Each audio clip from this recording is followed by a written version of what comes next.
Hello. This was me stretching. I wasn't trying to. Yeah, no. Hello! Welcome everybody Huh? Hey! That's what we need to do now. Hello everybody, welcome to It's a Long Story. Place where we roll dice, we tell stories, and we create some freaking magic. We are here with most of the Unearthed Arcanum. Kiki is off because she's feeling a little sick. Hope she feels better. We are here with most of the Unearthed Arcanum. Everybody that is here, feel free. Yeah, I'm gonna say it's up to you guys. Feel free to take a look at your camera, wave, and say hi. Hi? And hi. I guess. Hi, I'm Miri. I'm happy Wow. you're here. Thanks for showing up tonight. I want to know why Jess seemed to be upset with my option. I'm just upset in general this week, Joe. Everybody's been vexing me. So if I You're said everybody you're say another hi, man. you'd be more like, it's the idea of like, okay, now you're giving me the choice. Do not make me make any decisions. I can't do it. That's gonna be pretty hard for a D&D game, but I'll try my best. Yeah, I know. I'll get over it. You're just another man trying to tell her what to do. That's He was actually doing the opposite of that, though. So. And it's weird that you're paying for it too. It's crazy. All right, hello everybody. Hi. This is our OnlyFans, D&D OnlyFans right here. Nope. Nope. Rachel's gone. Rachel's done. She said nope. She noped right out. She out. For those who have no idea what this is, it's not what Jess said. Hi, we're a D&D live stream that runs every Monday, Tuesday, Wednesday, Thursday, and Friday. Having 5 parties living, existing, and breathing for those that do in the same homebrew world, the wonderful, beautiful world of Asteros. So welcome. No announcements for this week.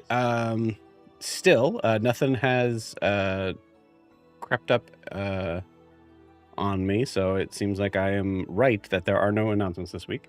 So we're gonna just jump straight along in talking about our sponsor of the year, which is Lorify. What is Lorify? Well, it's kind of like I don't know, someone give me something that I gotta have to set Lorify to. Lorify is kind of like a personal assistant. Personal assistant. Like Well, that's too easy. Literally the best friend that you have that said, "I'll take your notes in class for you," and got all of those notes perfectly annotated, just like that. It's still Beautiful. occasionally misspelled a few things. Yes. Yeah, it's good. It's like that best friend that you see, after class, and you kind of like corner them, between their lockers, and you go like, "Hey, do you have the notes for that we were supposed to have in class? Also, do you have the homework that you owed me from last week?" You can't take it from them immediately because you're holding their collar with both hands. Right, you're holding their collar because you don't want them to go anywhere, right? Right. So you kind of like holding them like this, and you're just like, "Hey, you're asking, but you got to be aggressive. You got to, you got to be very clear. You got to be clear with what you want, right?" So that's the thing there. Lunch money. Give me your lunch money, or give me the notes to the D&D campaign that I had. Thankfully, Lorify, you don't have to threaten with violence. Not that Bodily that was harm. what was happening, or bodily harm. Do you know what Lorify is not, Joe? What is it? Lorify is not the kid who'll say they'll take your notes and then take wrong notes because you should do your own work. I also That's was right, not yeah. that kid. Because that kid, I mean, Look, would I get a didn't like the knuckle girl, but sandwich I took the notes for her. If they were from wrong, somebody. oh well. And that is Lorify a is not like statement me. that my grandfather used to say, and for some reason it just came to the top of my head. And that's how time and sayings work. Just weird people saying stuff, and eventually we're all saying it. So that's what Lorify is. Any questions? so many. No. Said I could say what I want, Jordan. Lorify is an awesome, useful tool to be able to take the notes that you didn't take from the recorded session that hopefully you did. They do need that. You take that recorded session, you plug it into Lorify, and you get a very awesome, sweet, and simple session summary that goes through the big and important pieces. And then if you need more details, you're able to kind of go in through from some other sort of sections that they have for NPCs, locations, memorable quotes. You can actually even see the full transcript, which is nice. And yeah. Most of the time it is, I mean, they're not going to know how to spell, Lenethriel the Wizened Kierkegaard.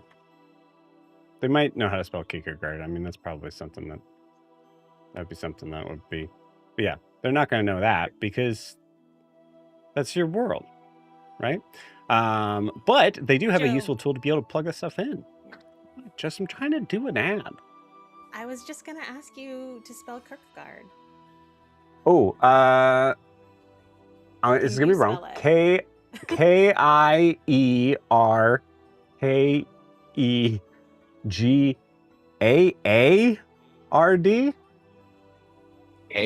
The silent QU. There's no way there's a QU. There's no way. Lorify would know. Okay. When we do the recap, I'm going to look up how it's spelled and see how close I was. You were really close. yeah. You got the last half right for sure. Sweet. Take that, teachers. And now I do this. Lorify, awesome resource to be able to take notes for you and allow you to kind of free up your brain for other things, which is what I use it for, and it's awesome. Truthfully, super, super, super helpful. You should check it out. Go to lorify.ai and do the free trial thing. Or don't do the free trial thing and trust me implicitly and just get it. That's a choice you can make. But those are the only two choices. That's it. I support that. Or I'll take your lunch money. What? Yeah, I fully support it. Lorify is amazing. Just a heads up, though, for you guys. They are working on the quotes thing. They're still, for some reason, some of the best quotes keep getting missed. I don't know why. But Jordan's on it. Don't worry about it. And Jordan, The ones that still matter get in there. What? Yeah, every week it's just mirror. And Jordan's working really hard to get us that 69% chaotic. Yes. We have got Yep. odd numbers now. Odd numbers do exist now. They do. weren't I saw there. them. They do. Getting closer. So yeah, try Lorify for your health today. Thank you, Lorify. Moving on. Yeah, that's it. So, if you're wanting to support the channel, I think I've forgotten that a couple times since that. But if you wanted to support the channel, the best way to do so is to like and subscribe where you're watching, which is this box, wherever you're watching this. There's things on the outside of this, and it's either on YouTube or Twitch, and there's probably like a bell or something to follow, like, subscribe, all those, sort of versions. You get it. You're on the internets. I'm not going to placate you. I'm not going to pander to you. But you should do that. You should like and follow where you're watching this, whether that is on YouTube or Twitch. You can also check out our Instagram and TikTok, which will be down below, right down there at itsalongstory_TTRPG. And lastly, this is a live stream, so feel free to jump in and say hi if you have any questions. Anyone else just noticed I just accidentally did the Trump dance there, and I tried to move away from it, but we do not support my any ADHD political brain statement. was not letting me forget what I just did. It even had to tell on yourself.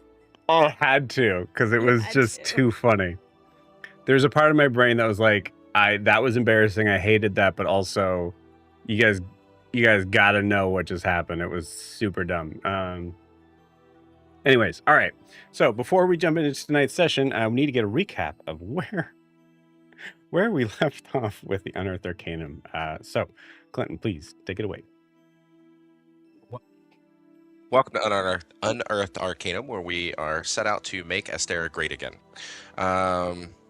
Moving God, I hate on you. with the recap. God, I hate you. Hey, last Joe, week you can was. mute him. You know that, right? Hey guys, last week was super awesome.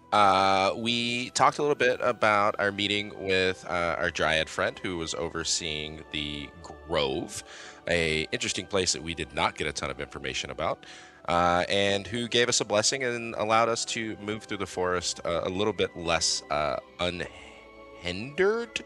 And in that process, we ran into a small child. Not a small child, let me replace that. A young teen that we met, who we stumbled upon as there was some shouting, some yelling going on, and appeared to be a source of magical darkness that was also in the area. We were able to get the young kid, whose name was Aesop, to our carriage with Alistair. And Io found his way into that darkness along, well, actually just solo at the time, floating a little bit higher. Nope, Miri was underneath as well on the ground. Miri did toss a javelin into the darkness, hoping to hit something, and absolutely did hit something. Io's back. And Io at this time also noticed some sort of weird spiral-faced creature briefly for a moment.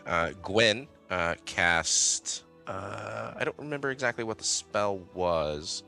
However, allowed her... True Seeing, there it was, allowing her to see through the magical darkness as well as the ethereal plane, and noticed a rather large, interesting being within the magical darkness, along with several appeared to be ropes with hooks and or chains hanging from the various trees. As Alistair tried to get some information from Aesop, he heard the shout from Io within the magical darkness once Miri popped him with a spear. And throughout the next couple of minutes, we were able to get rid of the magical darkness, found that there was really nothing there, saw no ropes or anything hanging from it, and we all convened back in the carriage. Gwen, with her True Seeing, was able to notice a weird mask or visage over Aesop's face. Alistair, with his magical sight, was able to notice that pretty much all threads of magic had been cut from Aesop save one. We also discovered that there were a lot of similarities between Aesop and Alistair. Mainly, Aesop seems possibly undead. He has the same glowing eyes and pale skin as Alistair. Also seems extremely calm for somebody that we did stumble upon who seemed to be in distress when we first arrived. Miri, wanting absolutely nothing to do with this creepy-looking young child, just noped themselves right out of the carriage and wanted nothing to do with Aesop. Aesop, wanting to spend a little time outdoors, decided that he wanted to spend the rest of the evening sleeping and traveling on the roof of the carriage. Alistair, not comfortable leaving him alone, since we did not know a lot about him, followed him up. Conversations ensue within the carriage, where Io, in typical Io fashion, decided to just unload every single aspect of his life to Eva, one of our newest members of Unearthed Arcanum, including deciding to talk one of our newest, Bridget being the other, decided to also just share that he has a cruel and evil patron that might be looking for him, as if he was discussing a shopping list. There was some conversation, lots of questions about who just so happily enters into a contract with a extremely powerful being without reading the fine print, something that has been discussed at length with Io. And again, in Io, in true fashion, just, shrugs and says things happen. He did discuss a little bit about some of the terms of his contract, which includes killing every other person involved with this patron and eventually possibly killing the patron themselves. Why? Because why not? That's just how this patron likes to have it set up, and as unhappy as Io is with the whole situation, it is his life now, and he rolls with the punches, as Io is one to do. Up on top of the carriage, Alistair and Aesop have some very odd conversations, both being fairly socially awkward. Aesop not being very happy that Alistair got a choice to be who he is, and Aesop having none was forced into this. Alistair notices Aesop doing some carving, as well as some of the wooden statues that he has carved in the past. Upon looking at one of them, he recognizes the carved character closely resembles someone that they've met before, Eldrin, who is a princess of Enoria. Once he made that comment, Aesop shifted a little bit, not in a good way, unsure how to take the fact that Alistair knows this person. Alistair, catching that, did not really elaborate on it other than to say that he has met this person. They continue on through the night. Aesop's still carving. At one point, Alistair does ask if he can see the carving that he was working on. As Alistair looks at it, it does take its own shape to resemble someone that Alistair has run into in the past, someone that he dislikes very much and blames for very much of his circumstances. It took the form of Imure, someone that has consistently found themselves ways to cause a lot of internal strife within Unearthed Arcanum, as well as causing some personal harm to Alistair personally, by mind controlling the rest of the party and eventually having them kill Alistair at one point.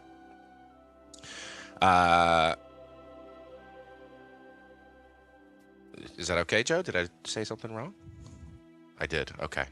All right. Well, no, he didn't. All right. Anyways, as morning came along, we realized that we had covered a vast amount of distance throughout the evening and prior day, noticing that we actually even crossed a river that we were unaware of.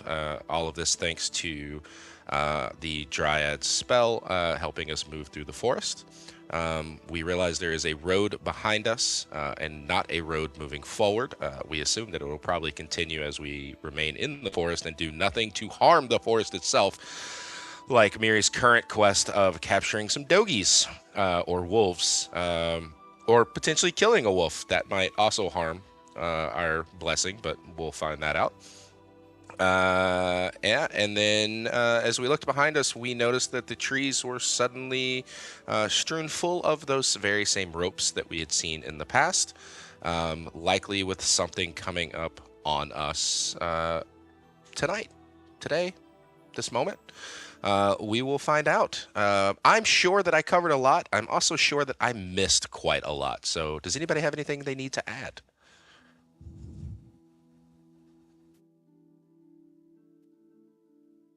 What I did you thought that say was about pretty the good. dust bunny? Oh, the Oh, dust bunny. Sorry. Miri, who previously killed her war pig with a large amount of coffee-soaked bananas, decided to recall her familiar and ended up with a fun little, very tired and sad, dirty bunny. We did discover that this bunny, anytime it is near something that is metallic, seems to draw it to them, including Alistair's coin pouch. But he was able to stop the dust bunny from getting it. Miri is super excited and looking for different ways to kill this bunny as quickly as possible. Player Clinton says, please don't do that. I would love a magnetic dust bunny. But Miri, you do you. I have 5 gold on Mary yeeting it at the creature. We'll see. I'll take that bet. We'll see. Anybody else? Yeah. Anything Awesome. else to add? Thank you, Clinton. Beautiful. You're Very welcome. nice. Good I job. appreciate Nice work.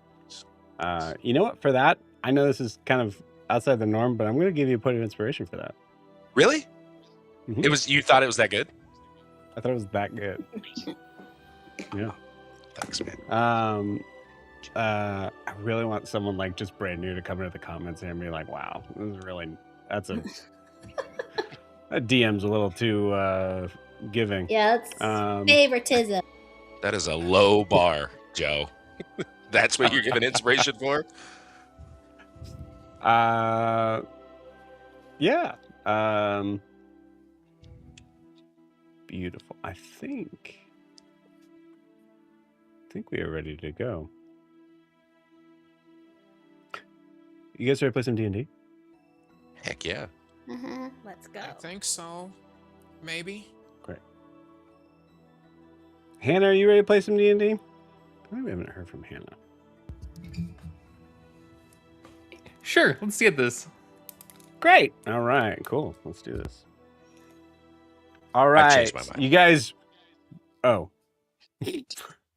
Clinton, do not test me. I'm so sorry. I'm so sorry. Whatever Jess wants, that's what we're doing. Yes, I'm ready. Everybody roll initiative. I am so startled. Where's all my dice? Ooh, not garbage. So as you guys are rolling to reintroduce the scene, we come into a moment of a flash of Eva, our high elf bard, looking up into the trees and seeing ropes, some of them with hooks, others seemingly kind of tied in odd sort of knots that are hanging from the trees around the area of where you guys have stopped to figure out what was going on with the sort of strange design of the road that is here. So far, the only thing you guys have to go on is Eva saying, "Time to go! Time to get back into the cart and go. Time for my keyboard to work." There we go. Cool. All right. So, Alistair. 28. Jesus. Gwyn. Marty and I got an 18. 18. Marty left me. Okay, cool. Marty and Gwyn, 18. Bridget. 22 for Bridget, 9 for Eva. Okay. All right. Io. 14. 14. And Miri. 15. 15. Okay. We immediately kind of jump into action as you see Eva yelling that and starting to run back to the cart. Alistair, it is your turn. What would you like to do? I would like to take a very hard look at what Eva's running from. Specifically, magically, what do I see brewing behind us? You got it. Go ahead and roll me. I'll say for that, as you're like kind of trying to focus on from your magical abilities to kind of see what's connecting and what's there. Go ahead and give me an Arcana check, I'd say.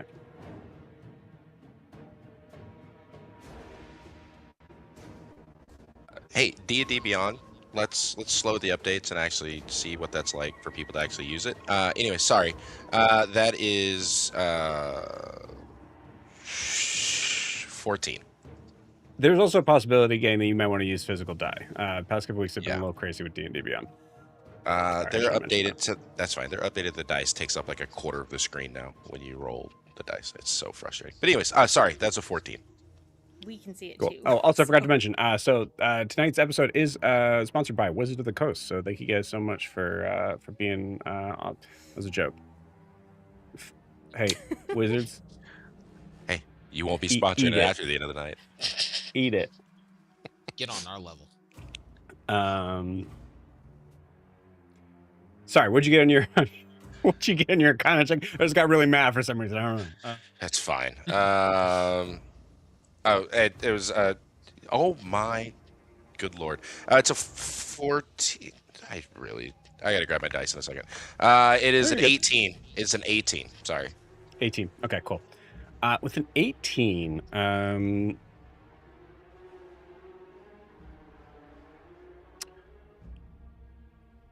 I will say with an 18, a first glance, because from what I imagine coming from Eva's position, Eva just pretty much said, "Hey, time to get back in the car, time to go." So I think,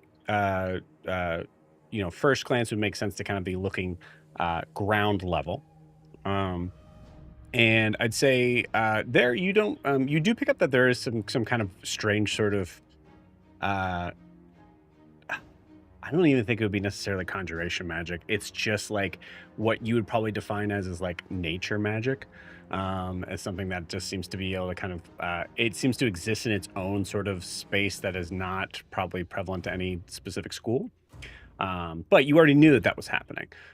So with an 18, as you go up, the only thing that you do notice is something that hasn't changed. That tether. It's connecting upwards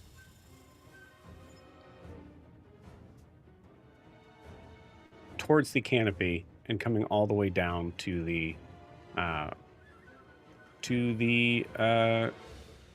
young gentleman who is just now standing on the roof of your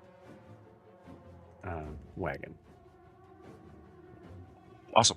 Yeah, I think you see that scene of Alistair following the tether back to Aesop and then just kind of making eye contact with Aesop.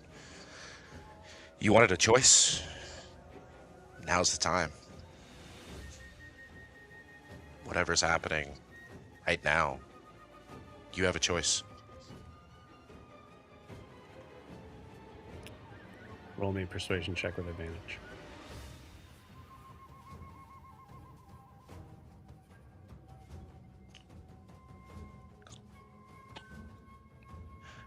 With advantage, that is 2 nat ones for a total of 4. So I'm gonna grab my physical dice in just a second. Okay. Was that on D&D Beyond? Sure was. I'm gonna have you roll physical dice on that. That's a little. It seems like it's really like in the. We got a lot. We got like a weird amount of nat ones and then a ton of nat 20s this past week.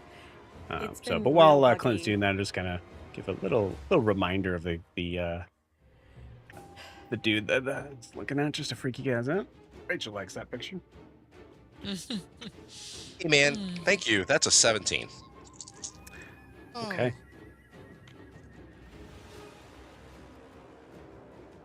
With a 17.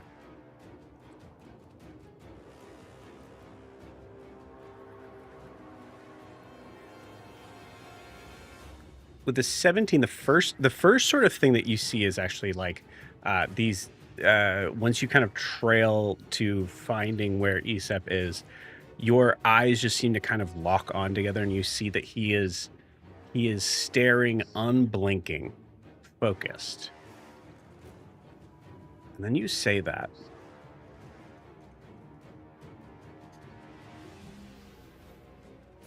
And you see hesitation. You see falter. He blinks.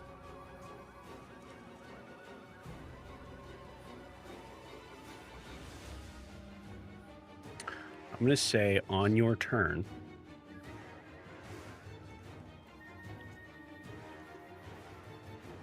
because of what's happening here, you get a message in your head from him. He'll only come if he's called. I have no reason to call him. Yeah.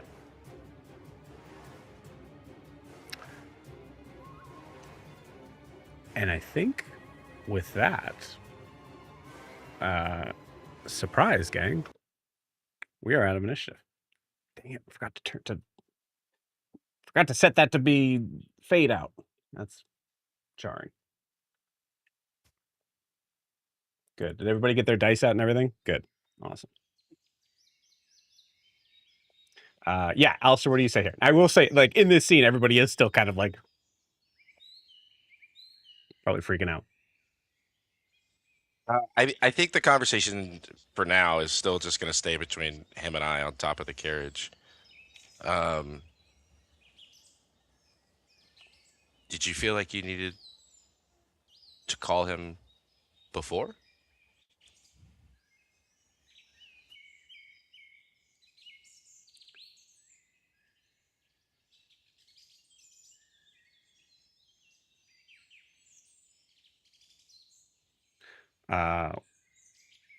He's having trouble coming up with the words. So I'm going to say as that's happening, what are the rest of you guys doing? Io, Well, Io zipped back towards the carriage right after he heard Eva saying we need to get back. And I think instead of just immediately doing a normal Io where he's freaking out, I think he sees the fact that it looks. I think he notices both Aesep and Alistair, and I want to make. Essentially, I just want to make an insight check to. I'm trying to glean that.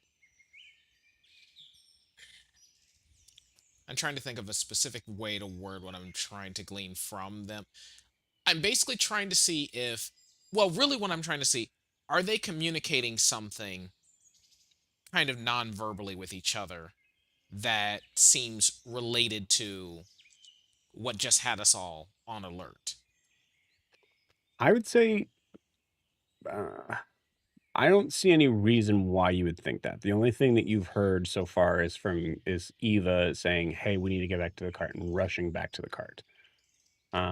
Alistair's, I believe Alistair's even response was probably just was spoken but not yelled. Okay. So yeah, Okay, because yeah, the only reason why I was asking because I was thinking it's like there would be some reservations of okay, we have this kid on board, we don't really know anything about him, totally. but Yeah. yeah, okay, cool. Then I think yeah, aside from that, I think he's just landed on the cart, just settling in then. Okay. Miri. when she noticed everyone getting distracted, she turned to the dust bunny and tipped his head back and started pouring coffee in his mouth. Okay.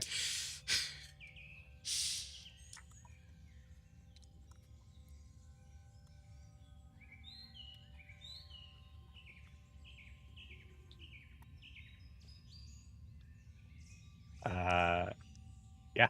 Gwen, Bridget.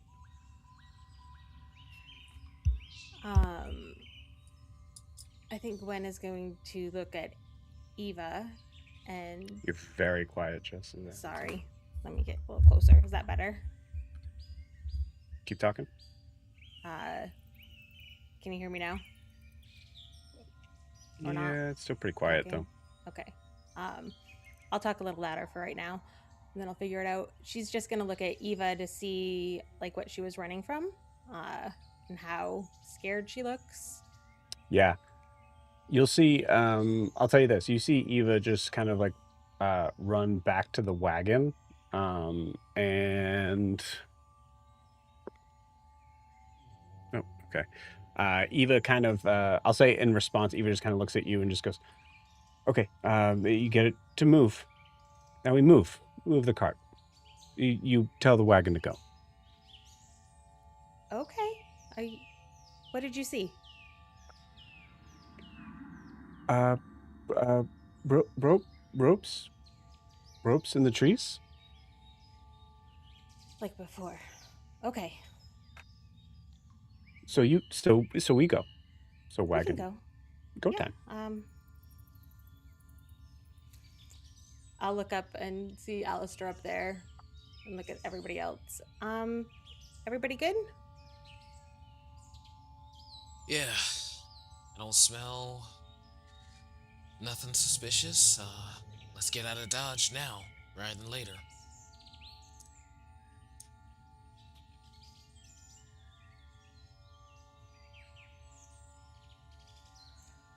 Okay.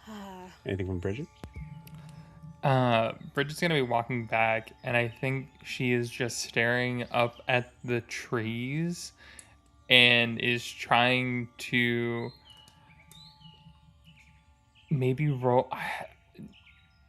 try to do like an insight check on nature just to like, or something like that, of like trying to understand if like it was disturbed while trying to walk back and trying to like make a connection.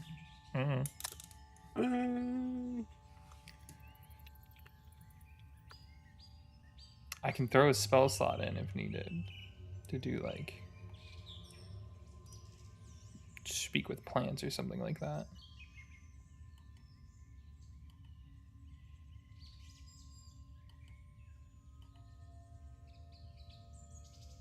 Yeah, I think we're gonna say because, so you have speak with plants, right? She can also like naturally speak with plants too. Okay. Because of the speech of beast and leaf. Okay, cool. So I think what we're gonna do from now on, and you can remind me on this because of looking at like, because you're right, like having you roll a nature check on that is just very silly.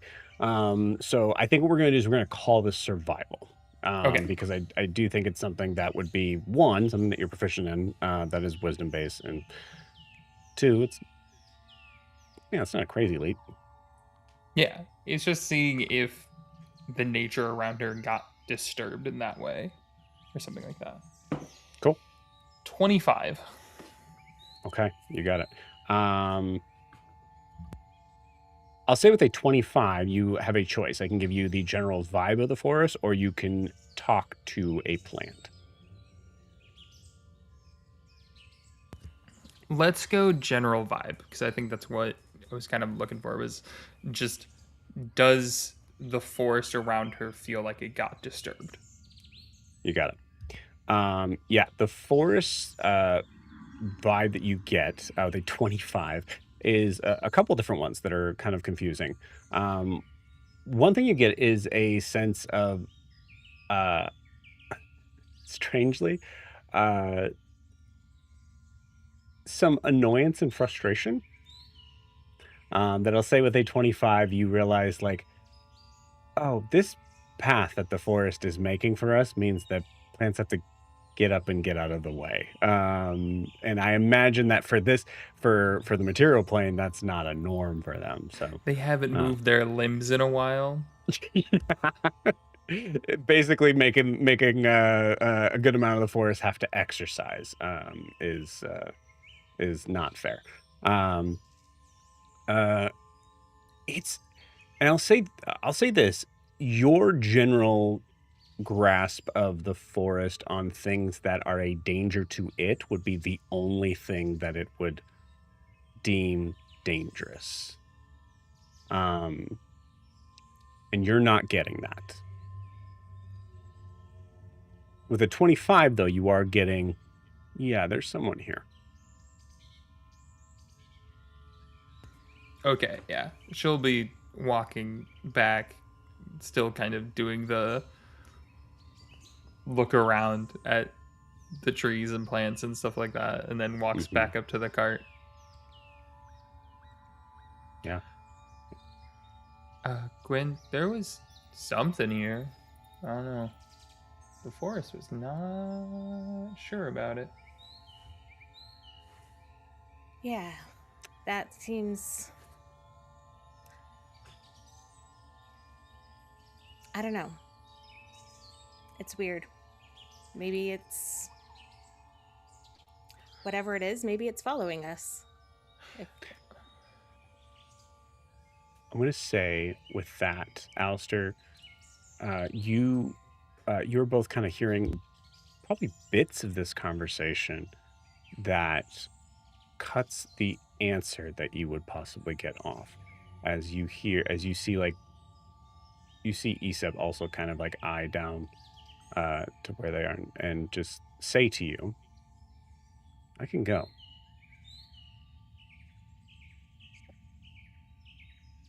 You're free to do whatever you want, but do you mind if are you okay if Gwen and Bridget join us up here for just a minute? I think it's important that they hear what I want to say to you.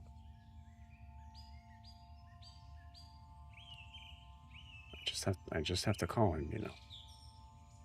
Yeah, I know. I'm just asking that you hear me out before you do that. Will you do that?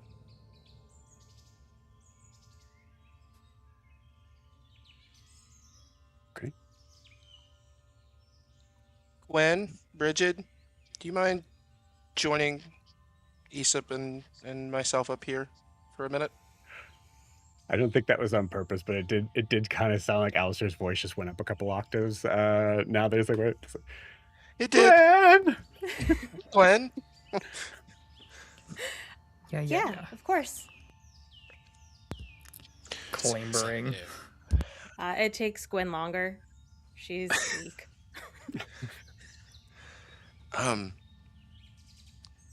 Aesop, I understand that you are frustrated with your lack of choices, options,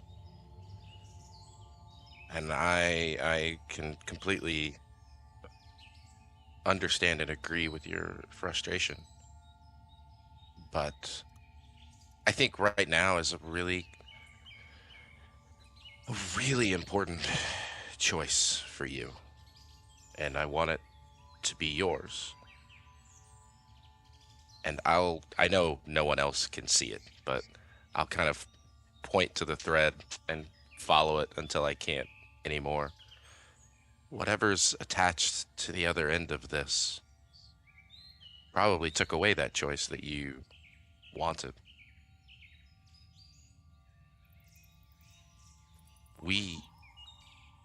I would gladly free you from that attachment, but I don't know what that means for you. If you do decide to reach out, I still don't know what that means for you, but that thread, I will end it.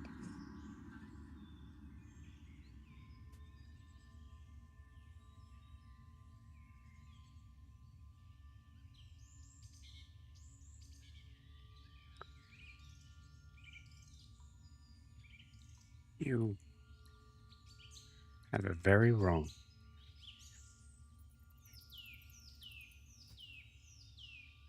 Then why don't you tell us what's right?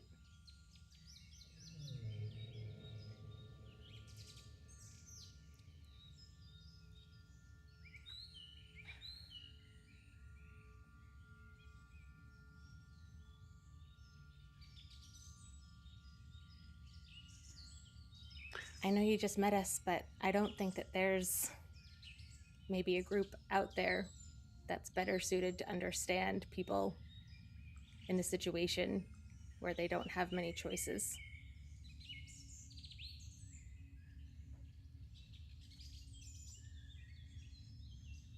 We've all been there. I have choices. I have all of the choices now. You don't understand. What connects me to him is a thread of my own making. You think he controls me? I control him. And without him,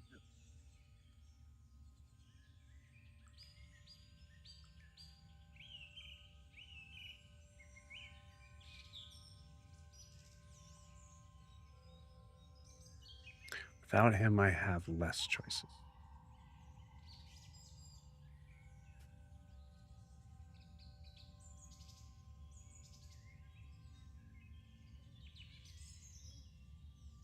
I will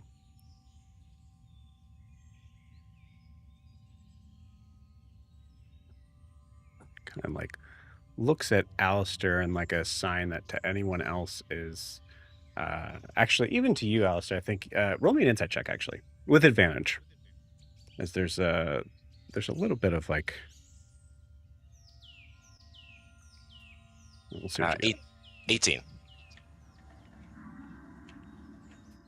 There's a Aesop shoots a like look of like daggers to you.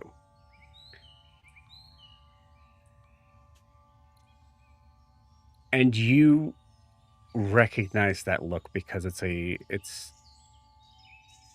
look of anger and frustration on someone that is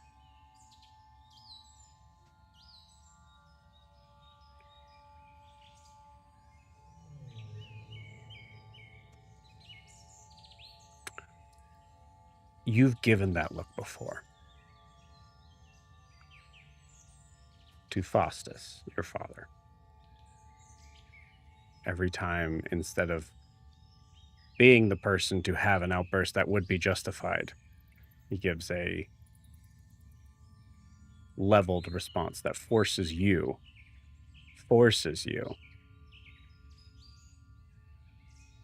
to have to make the right decision.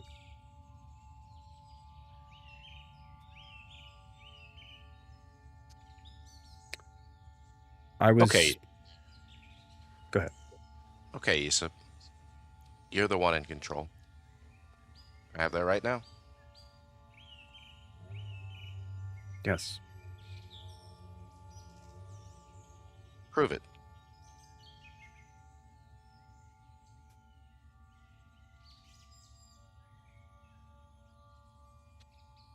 Seems like he's following us. We don't want that.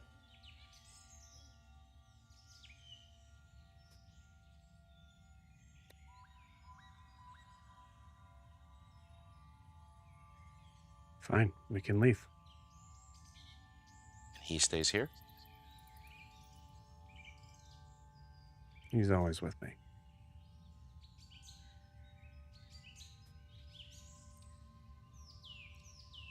Did you find him, or did he find you?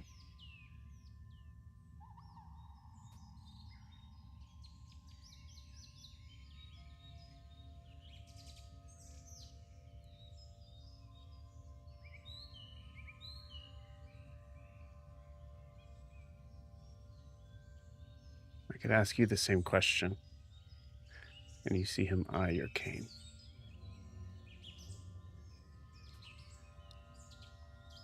There's something there.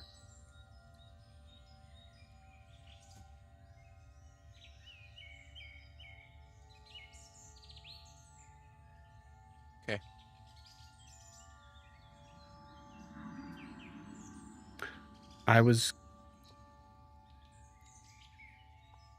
I have had to learn how to survive. And I don't have to justify myself to you all. I was going to take whatever you had.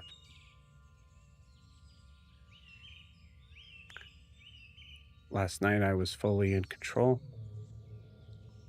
Those wolves truly didn't stand a chance, but I saw an opportunity.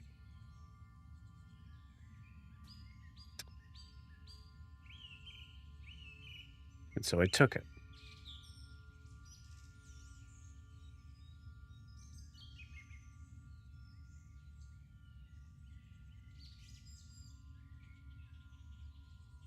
Okay.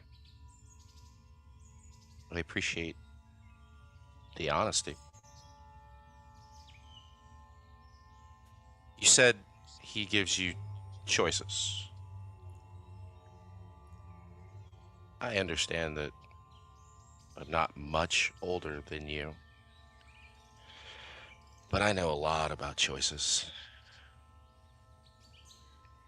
Good choices, bad choices, a lack of choices.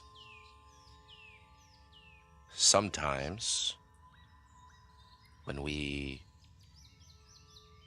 look at all the available options that we have in front of us, we only see what we want to see. It blinds us to the opportunities that exist. That's why I keep people like this in my life to help me see those things that are just out of sight for me sometimes. To remind me that the most logical or even emotional choice isn't the best choice.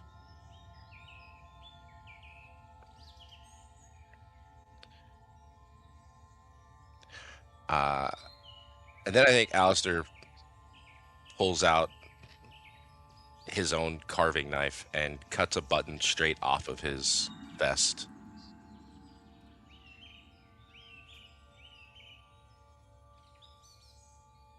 You want to be connected to someone that gives you choices?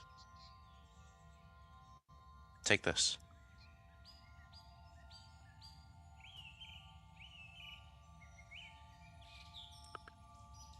I just told you I was going to take your wagon. I was going to leave you all for dead. I'm telling you that that's the wrong choice. I'm trying to help you see the right one, or at least a better one. Why? Because you said you got here without having a choice.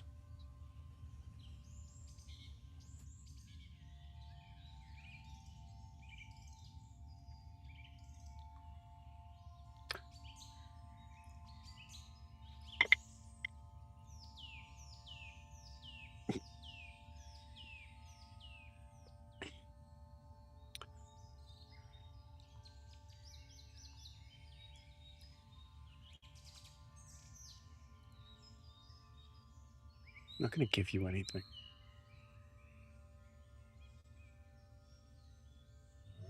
Didn't ask for anything. What I know I can't teach.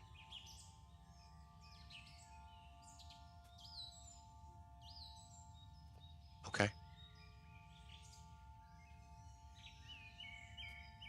He said, we want nothing from you. We want for you. But there's nothing that you can offer us that we want to take from you.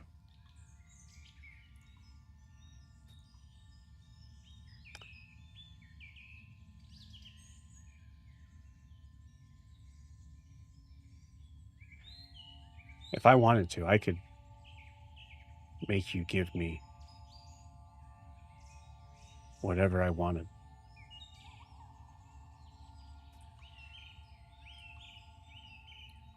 You spent the whole evening with us. Do you really think that's true?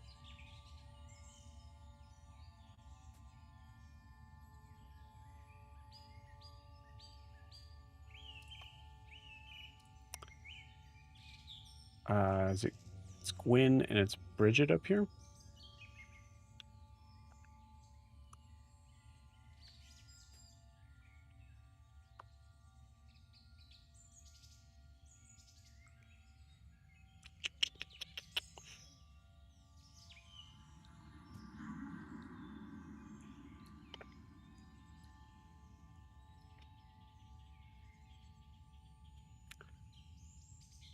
Bridget, give me a wisdom saving throw.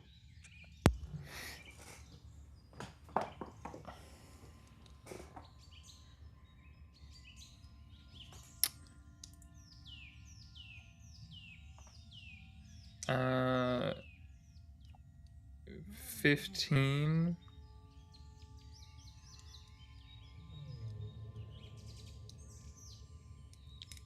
But if needed, I can also use the leaf to just auto succeed. I mean, it's your call. Do you?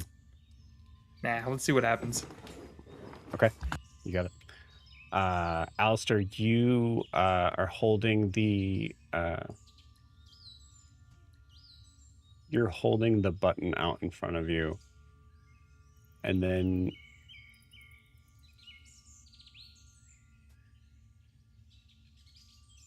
you feel a heavy smack from the staff in your hand as Bridget smacks the button out of your hand to the ground.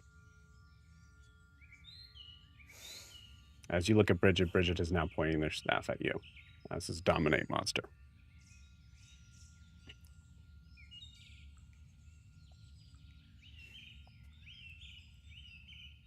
Is that really how you want this to go? I can see that you're angry. I can feel the frustration coming off of you like heat waves on bricks in the summer. I know that you didn't get this way on your own.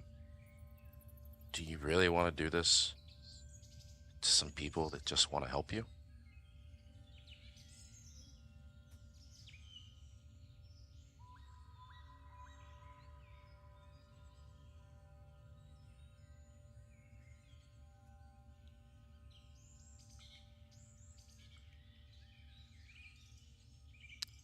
Bridget, you feel your faculties come back.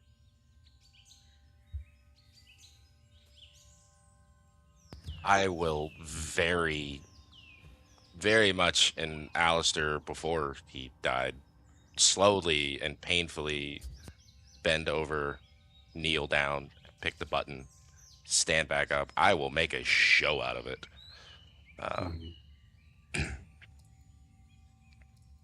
If you want to be connected to someone that gives you choices,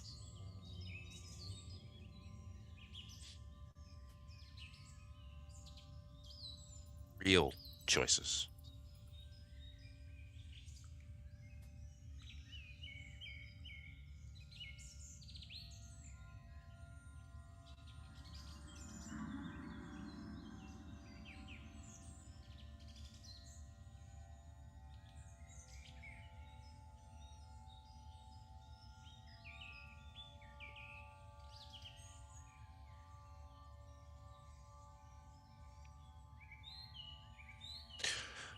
we want you to travel with us as far as you're comfortable going. You can stay in contact with us as long as you would like. We don't expect you to call us. We don't expect you to reach out. We don't expect you to spend the rest of your life with us. But we wouldn't be mad if you did. We wouldn't be mad if you just wanted to check in. But you will not threaten us. Just like we won't threaten you.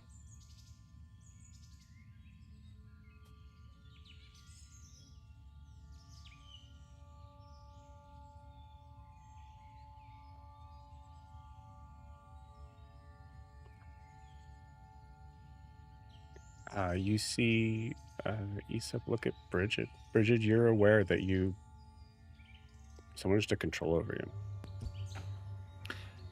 I think she kind of shakes her head for a second and then looks at Aesop and just... You look like you've been through a lot, honestly. And I know you said earlier that you didn't have anything to teach us, but if you're willing to learn, I mean, I could show you how to make sourdough. Or, how to handle plants or other things. But each of the people here would be willing to help you if you wanted.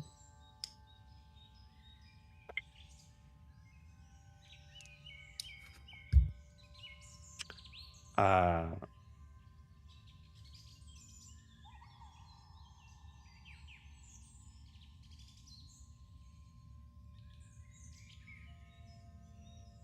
okay. Yeah, you see.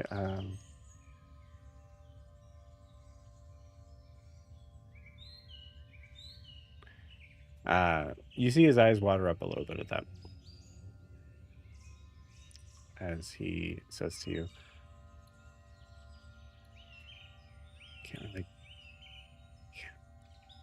can't really taste anything anymore. That's okay. Maybe we'll find something that you can taste.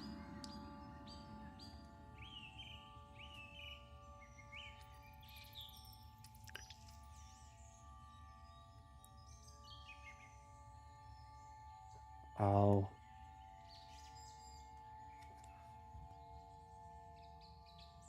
see him kind of turn around behind him as if having a conversation that you guys can't really hear. You see him kind of nod. I'll travel with you guys until it doesn't make sense to. I do need to go home. I need to go to Eisner.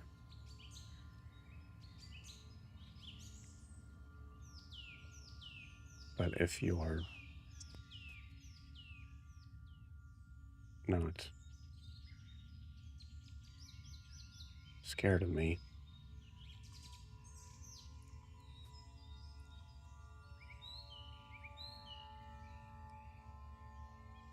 I guess we'll stay together.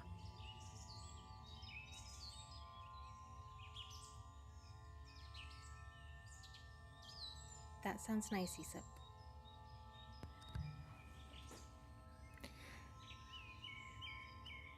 Sounds like you've been alone for a long time, and maybe having a little company will be nice.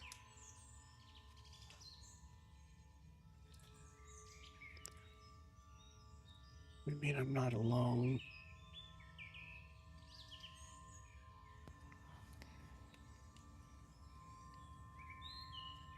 Well, at least you have other people to talk to.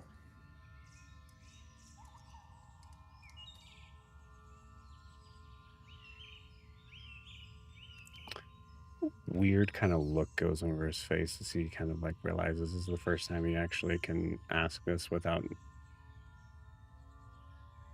knowing that people will be kind of running in terror. As he says, do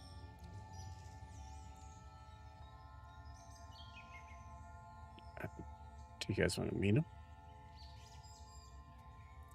Yes.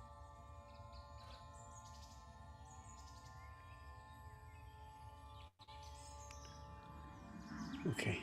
All right.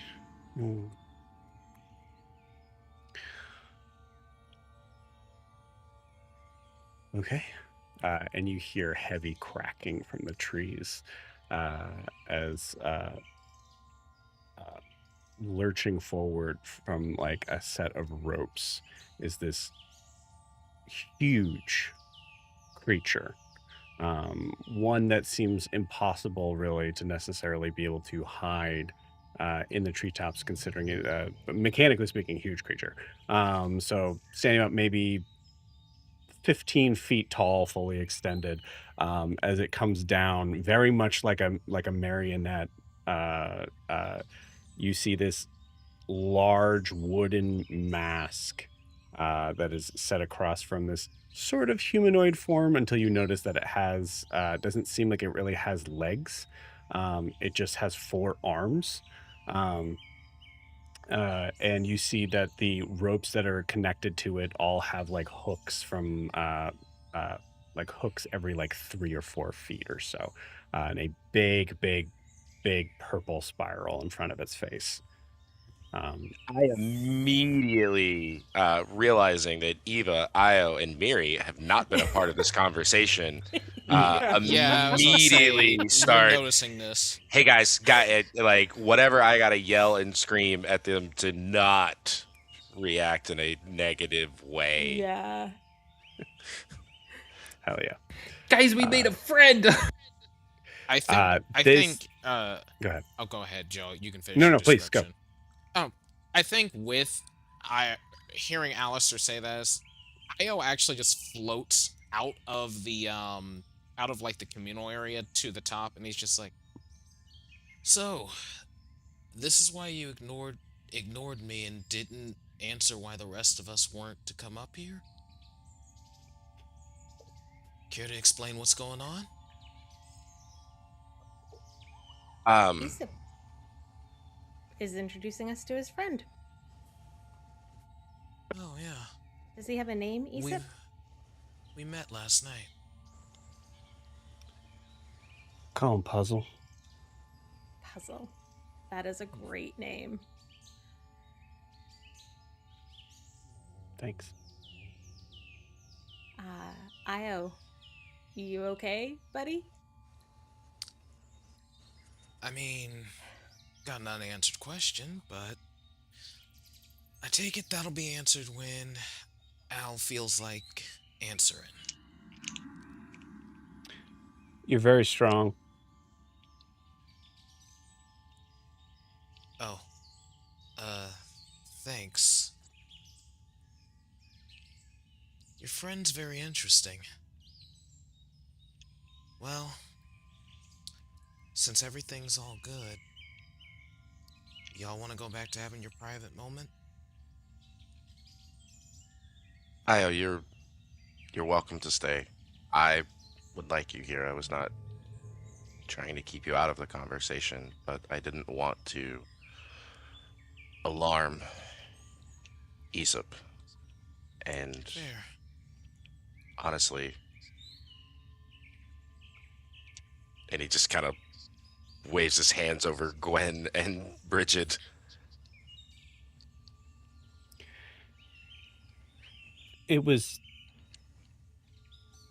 There was a plan, and you and Alistair ruined it. Then you see Aesop look at Alistair like, this isn't helping, is it? It's like, Actually, he's that trying to is one say of that. the things they're best at. In a good way. Yeah. That's kind of why at this point, I don't really like forming plans too much. But How did you not get taken? well, so that's what he was trying to do last night. The Yeah. easiest way to describe it, above table, it was a charisma saving throw, right? It was a wisdom saving throw, but either way, you did roll a Okay. nat 20, so. No, I remember. When I need to, I can summon up a strong sense of will, and after staring down a god and asking it questions, a whole lot of things start to feel surmountable after that. You what? Oh, that's right. You weren't there when we met. We'll discuss it the god later, of but death. getting back Yeah, into we'll discuss it later, but that's the context. That's all I was saying. Where- That's the context. Yeah. But yeah. So, how did you come into contact with? I think I overheard a name, Puzzle. I made him after.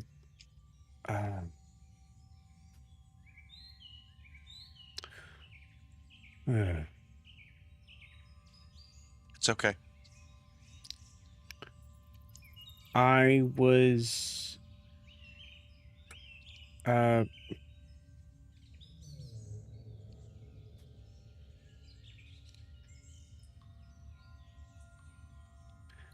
I was in a circus in Eisenheim. I was the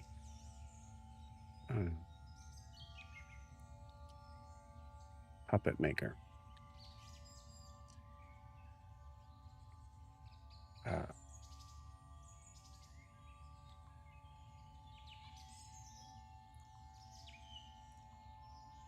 wasn't in a space of making a lot of choices.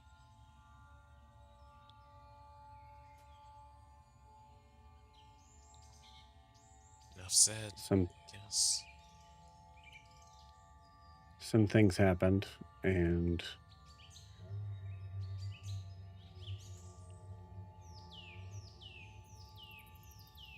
that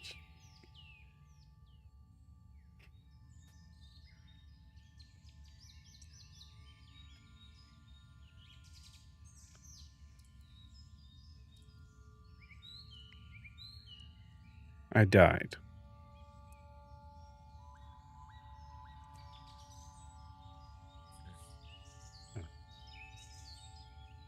And when I came back, puzzle at the time was a project, but wasn't really. He was too big for me to be able to put any sort of magic into until I, for some reason, came back and was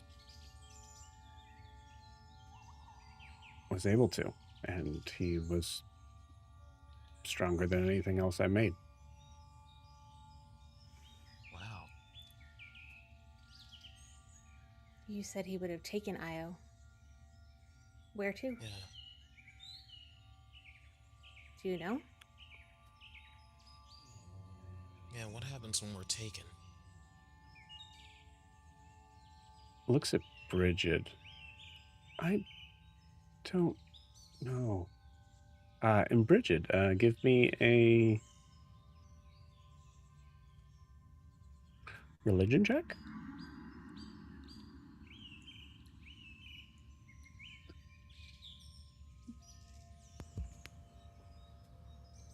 Had to find that on my sheet. 13. 13.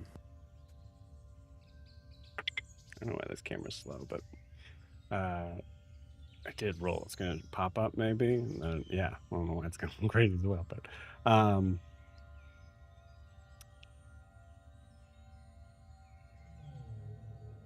it was just total darkness. But you did feel like you were being watched. Studied, actually.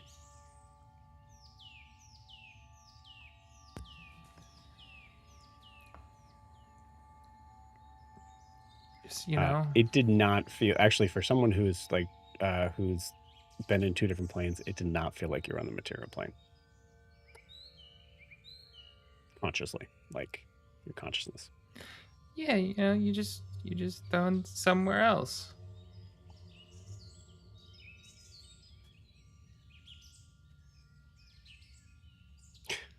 Okay, so the full plan was that I was going to lure you guys out and then take control of you and then kill the, people who I needed to kill, and then take the cart and whatever was in it and then head south. That is maybe not a terrible plan for most groups. I don't think it would have worked with us. So I think this is the best outcome. Agreed. Yeah, I've never noticed it not work before. It always Ever. works until it doesn't. Actually, sorry, that's not true. Once. But they were.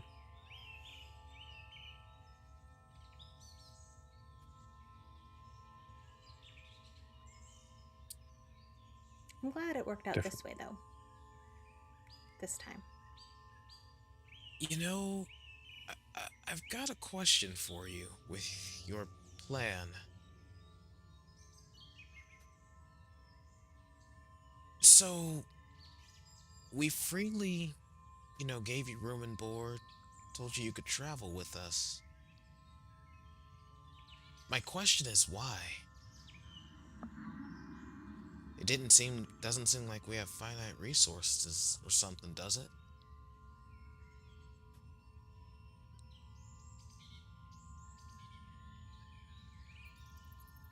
People always have an angle.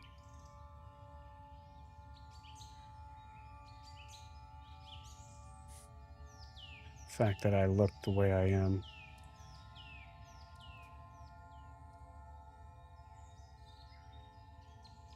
Comes in use in being able to see how people actually are.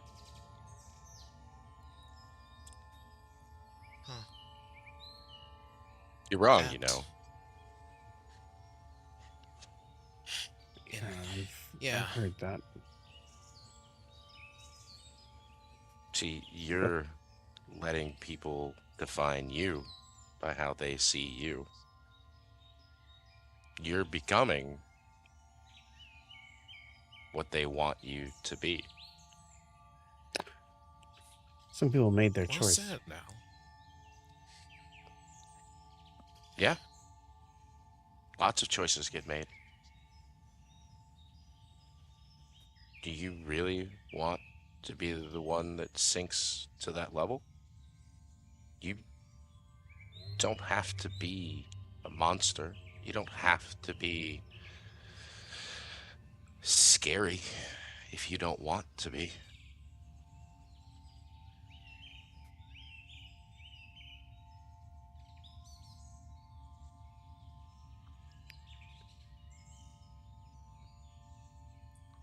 I am scared because people made a choice.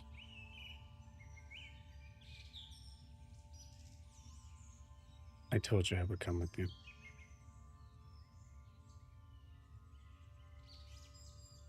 I won't harm you. I won't turn you.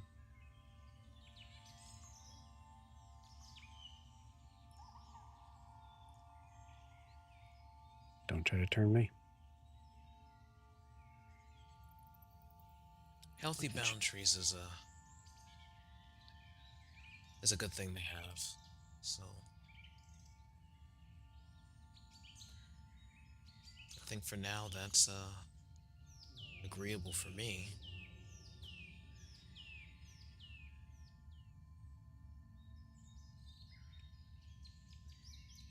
This is way more contact and conversation than I'm used to, so Puzzle and I are gonna go off for a bit.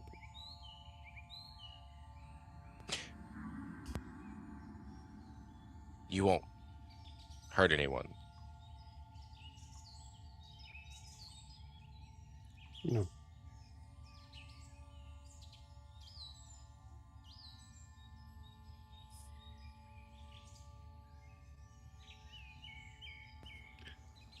Technically, I'm not the one that does.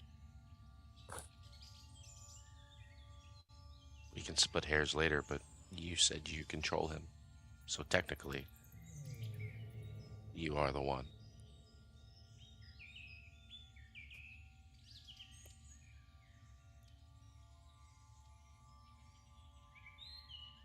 I won't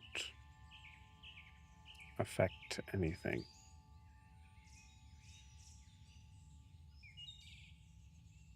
I'm gonna take you at your word.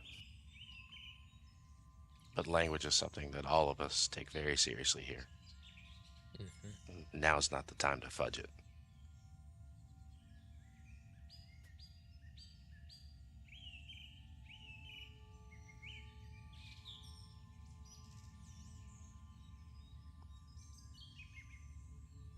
See him fiddle with something in his hands. But before you go, Bridget's got. You see puzzles start to kind of loom closer as he's Puzzle. about to take. Yeah. And like it's very bright outside too, so there's like a moment of like as you see it, like it's just everything kind of gets a little dark. It's terrifying probably to everybody but Bridget, honestly. You can see Bridget just feeling cool. Bridget's like, I've been here before. I was running around in different parts of the Feywilds. What I'll say is that she had grabbed a couple of seeds and was druid crafting to make them bloom and made a little flower crown and puts it on Isib's head and goes, see, not scary anymore.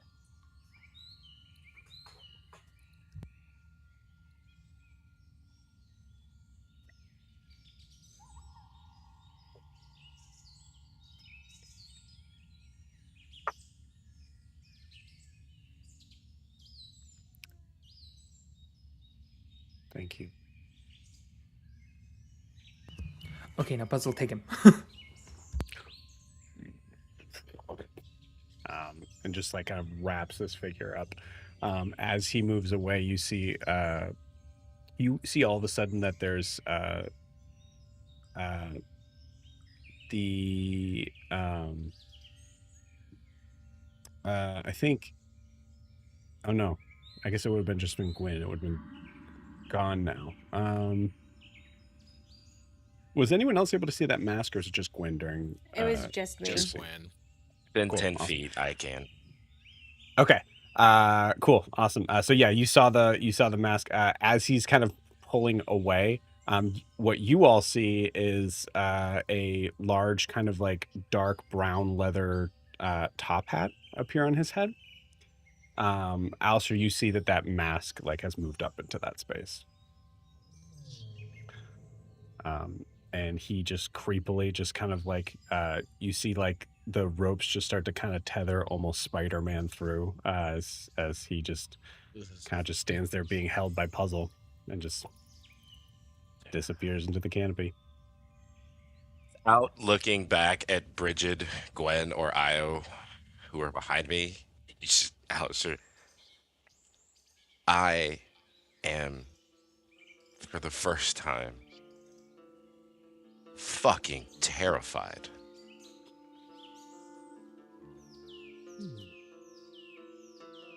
Do you guys understand anything that we just saw? Not even a little bit. Hey, that's life. And at least our lives. Okay. He thinks that he conjured Puzzle.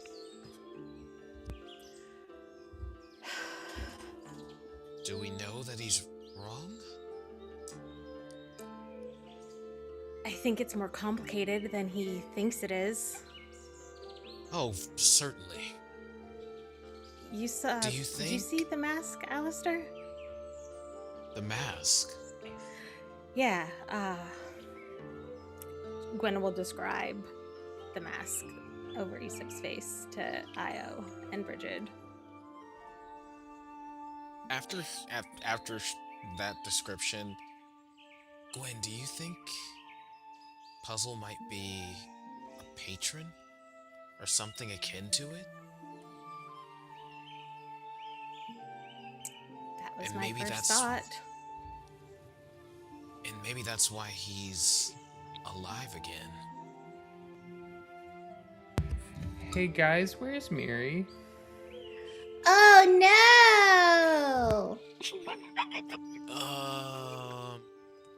One of us should go check on her. I'm nominating not me this time. I got it. All right. You see Eva kind of comes up from the back of, I'll say that she like heard all of this, so just to give a kind of a, but she kind of comes to the back and goes, you guys all might want to be a part of the show. Yeah. She comes back down. She Okay, sounds less than enthused, so we should probably Let's put a pin mosey in on this. down there. Go to the show. Why is there a show? I did not like being taken. It was not fun. No, Okay, let's I go. didn't like that. Yeah. Okay.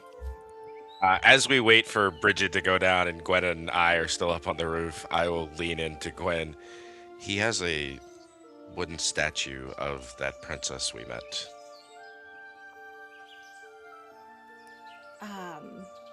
What was her name?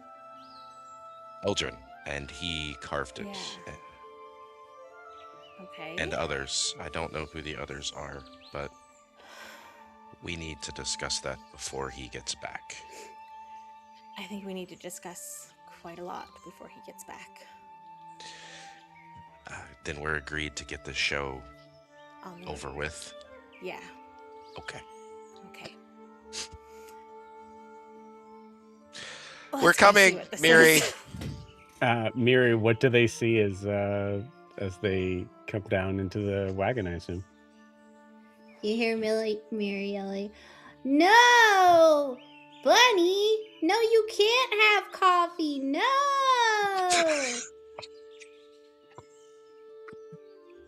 Two-step. And then when you round the corner, you just see like a big pile of dust with a coffee cup sitting on top of it.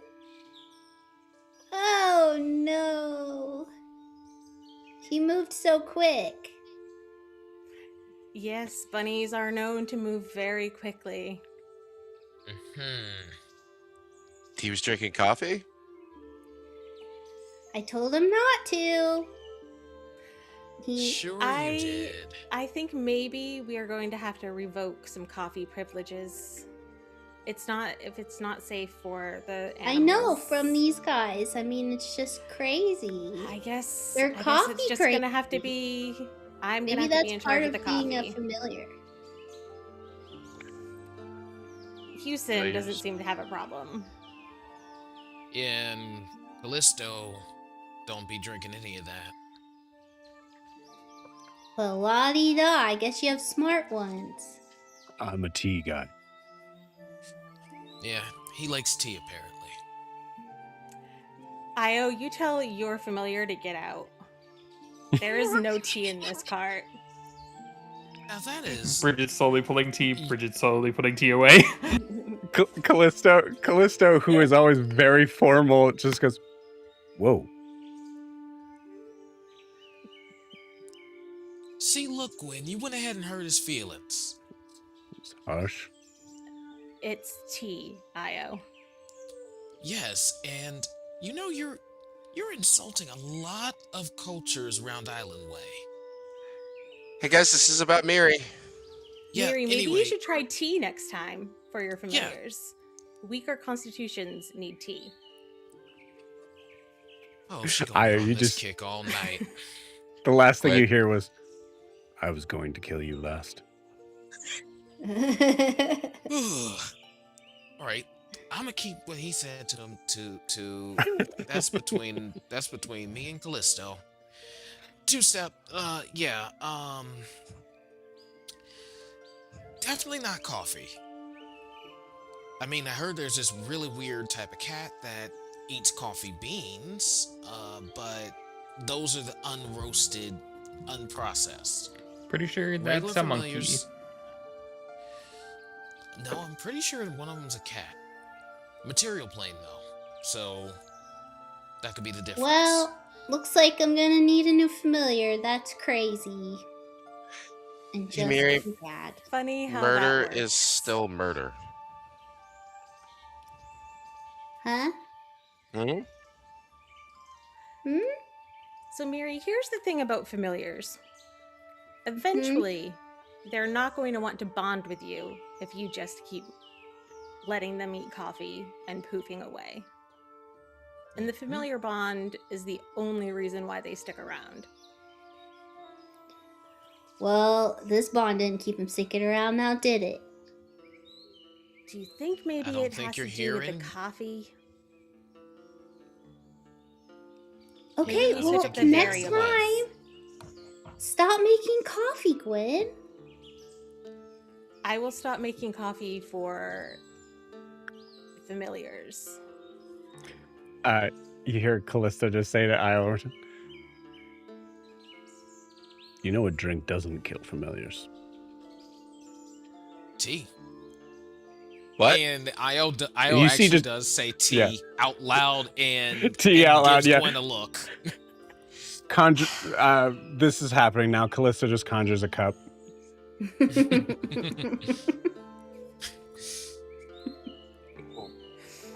All right, I'm sorry that I disparaged tea.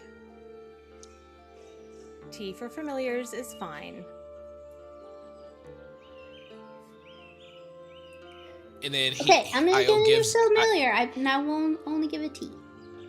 Io Okay, gives ready? Callisto.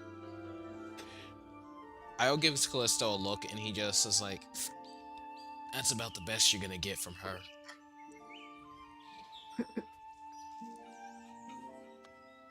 Show us what you got, Mary. All right, everybody turn their backs. So I can will be not surprised. turn my back, Mary. Callisto turns his back. Thank you, Callisto. Okay. 1, 2, 3. rolled a 20. Oh no! Oh, no. Oh no! Oh no! Oh From no. Joseph. Guys, no. Rachel, you want to take this, or do you want me to? Your call. I'm gonna say, if you want to take it, I mean, have at it. Like, go to town. This is a good one. When she shakes the collar, she has her back. Since none of you would turn your back, she turns her back to you guys and she shakes the collar. And then you just hear a little crack and screech. And Miri looks over her shoulder. Gwen? Can you put some fire around me? Just like quick, though. No. I need fire, Gwen, now! You hear Gwen, do we have a candle in here? Sure. Sure. Okay, Gwen will get the candle and make the flame go a little bit brighter. Not setting the wagon on fire, Miri. Fine, just put it near me. All right, we'll put some candles. Okay. And then, as soon as she feels that the candles are near her,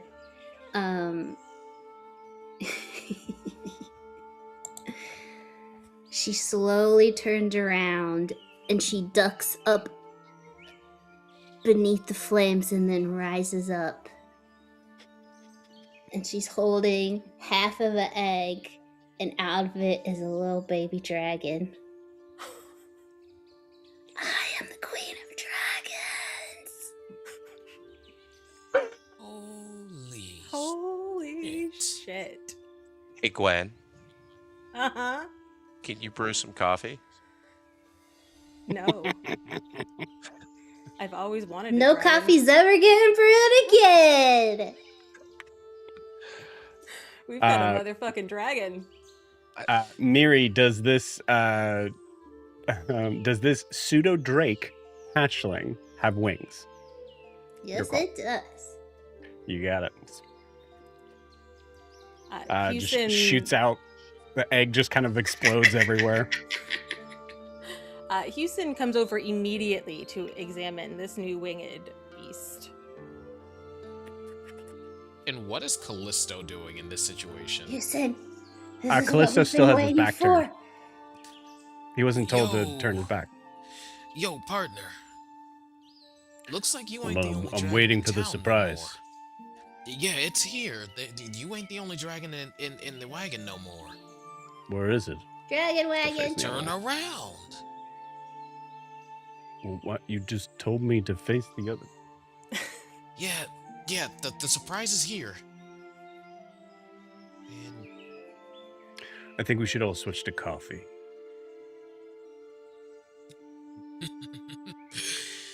This How dragon big is wagon's this got dragon? nothing but tea in it. Whee! What color is this dragon and how big is it? yeah. So I will say this. It is a familiar dragon, so it is essentially like a pseudo dragon, which would be like small or tiny. But yeah, that's the only thing I'll put on it. It's completely up to you. Gwen is immediately coming over and like holding out her finger to like let it sniff. Make friends.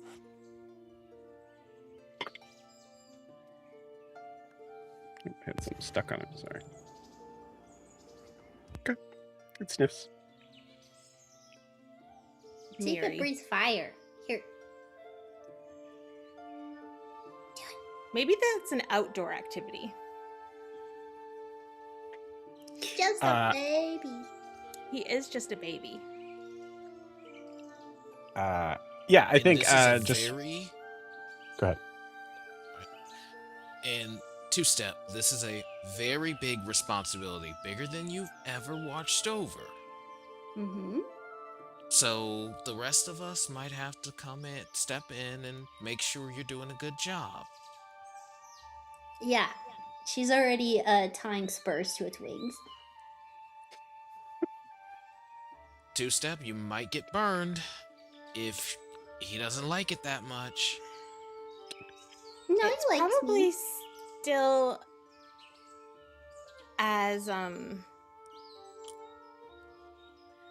fragile as some other familiars. Maybe a little sturdier, but That's probably true. Okay, I won't put the spurs on yet. Anyways, let's go outside so you can practice flying. But I'm gonna put a ribbon around you so you don't fly off.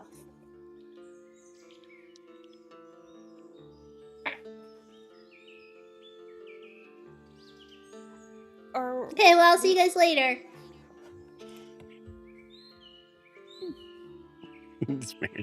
Okay, Heads this out is with gonna be the wrong. pseudo She's not letting you guys take her dragon away. She's leaving. We Okay should with this. Okay, so we're It's just a gonna let her. dragon. Yeah, It's Miri's dragon. The only way she's I'm going gonna to go prevent learn- forest fires.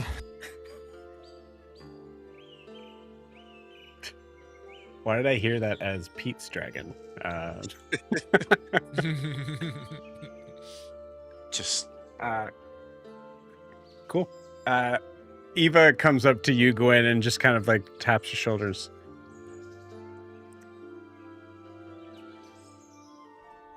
So we're still not think- moving. It's going to be all right. We should get going. We've been in this You're forest for maybe a day and a half, and things have gotten very weird. Just think of it as potential material, Eva. Yeah, because Could write a whole Oh, story yeah, about yeah. the forest dragons. Because I'm not gonna lie, Eva. If this is your benchmark for weird with our group, I think you hear Eva just go, "Oh no, dragons they're done." Yeah, all right. oh yeah, I I'll was give just you that. talking about I was just talking about all of your traveling with us so far. You kind of missed all the crazy stuff. Honestly, this is kind of like a little holiday. Yeah, All right, you sure? Well, I'm just... pretty certain your publisher can't catch up to us now if that's what you're worried about. Oh no, not at all.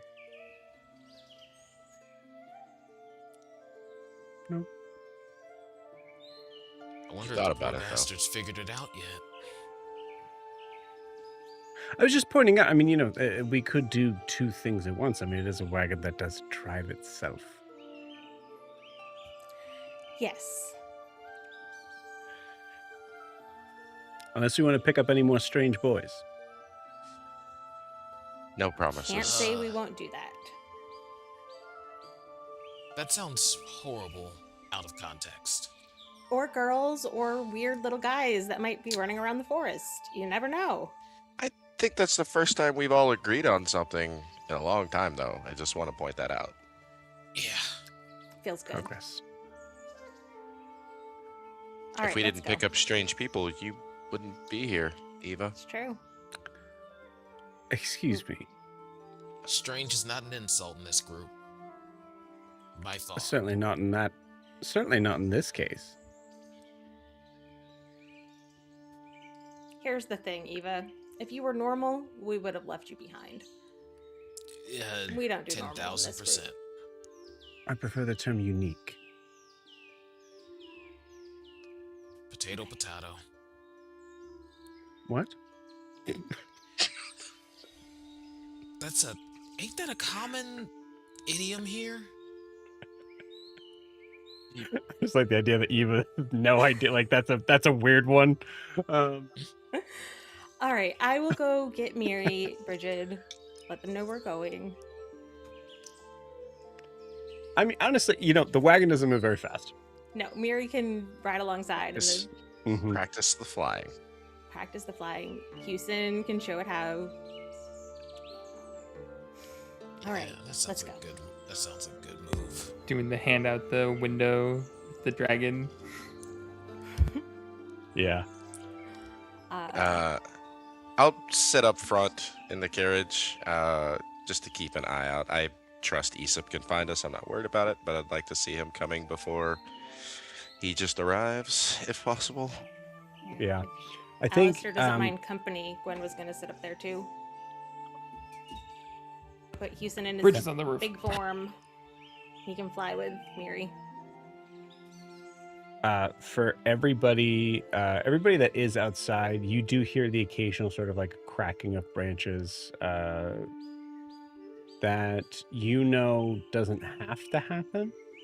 So it's up to you how you that could mean I'm not worried about you guys finding me. It could mean I'm telling you guys that I'm around. It could also mean telling you guys I'm still here. There's a couple different ways I guess you could take that. So, but yeah, seems like Aesop is following you guys. Okay with that. Okay. Miri, give me an animal handling check.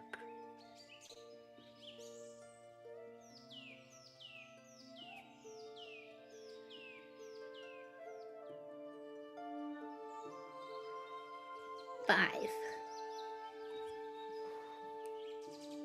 You got it. Okay, cool. So a couple things to kind of note. Honestly, the more light we're about the description of this hatchling, the better, because the more we could have Midjourney and go crazy with it. But one thing I would ask, just to kind of get a basic sort of understanding for future stuff, drakes have kind of a sort of large sort of space of what could make up a drake or a dragon, and the differences there are essentially negligible when it comes to like hatchling stuff. So how many limbs does this creature have? He has 6. I did ask how many. I didn't. Yep, cool, great. So is that 2 legs, 2 hands, and then wings? Okay, cool. You got it. Sweet. Yeah, with a 5. Oh, interesting. Miri, give me an athletics check.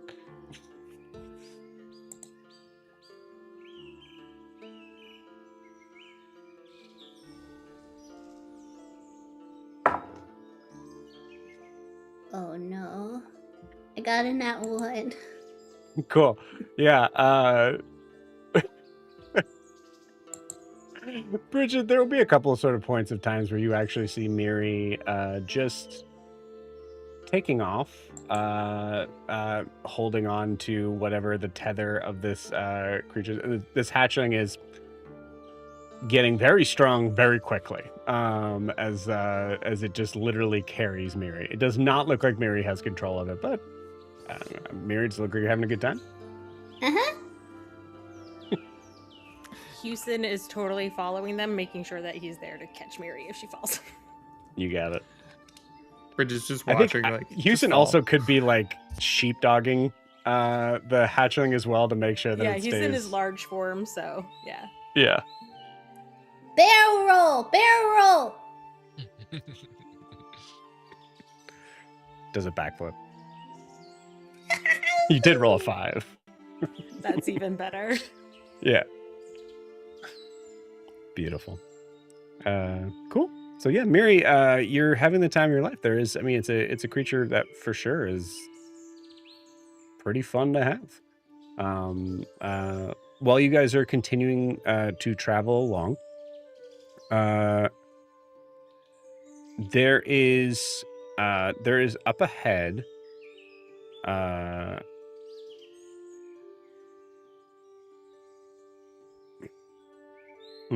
You know what? I'll say this. You guys are traveling for 2 hours. So anything you guys want to handle in those 2 hours, you certainly can now, RP wise. Or we can skip forward 2 hours.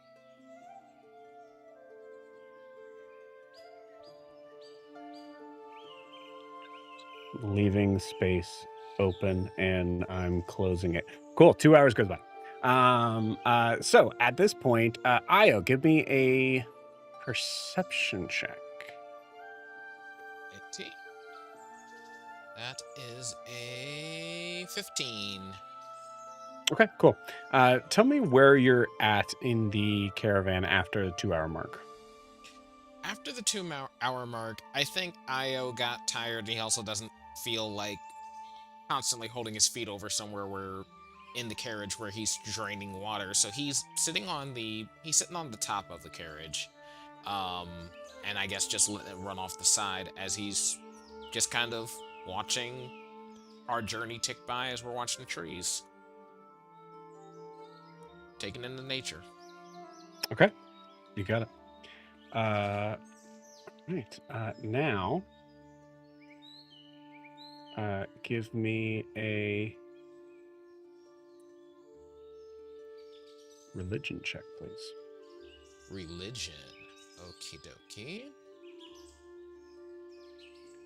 Alright, it was a good idea to switch up that die. That is going to be a religion 16. I was right.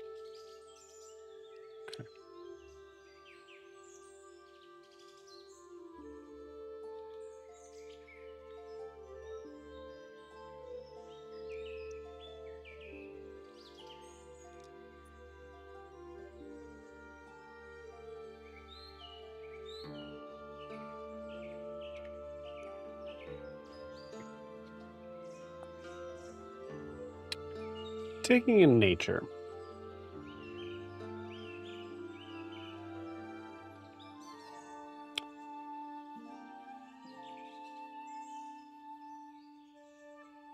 It's interesting how your journey so far with this party and even a little bit beforehand has led you more to a deeper understanding and appreciation of the land.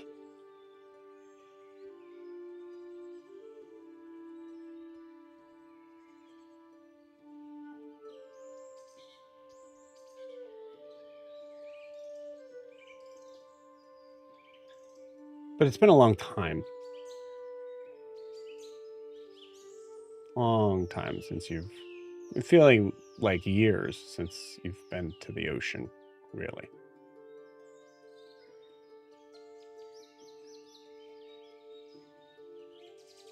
What's going through your mind?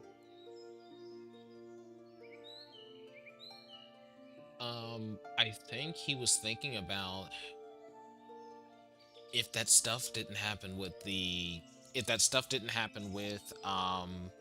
potential danger a couple hours ago, it really would have been fun to go swim in that river. And Yeah. he's thinking about just submerging and taking advantage of his gills and not surfacing from the water and just thinking uninterrupted, hearing the sounds of the waterways and the fish and the other sea life. Yeah. As you're imagining it, just this moment of being able to kind of just step back and sort of move away from having something that's kind of like more your territory for a change. You're not having to... You'd be able to teach more than learn.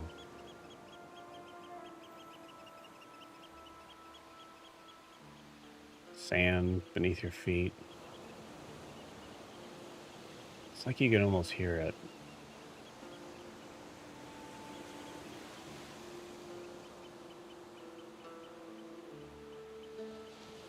You close your eyes. Where are you? So, going really far into that, I think somehow he's taken his mind, he's gone back to Sway, and there was this little undersea I guess you could call it cave that he used to like to explore when he was little, before he could breathe underwater, and now he's there in his adult body with the gills, and he's just going through and exploring all those places his poor little land lungs couldn't keep him in. Mentally cataloging all the various different types of sea anemone and fish that never show themselves in like open water. Okay. Where And is he this? just Is keeps this going. home? Yes, home and sway. Okay. You got it. And he's going Yeah. deeper and deeper into that trench. Looking through the vibrant colors, the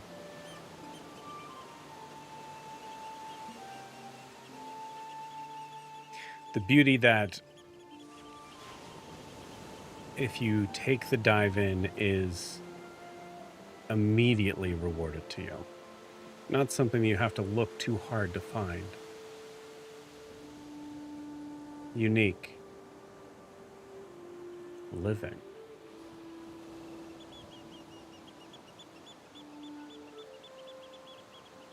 This moment, as you start to sort of drift off,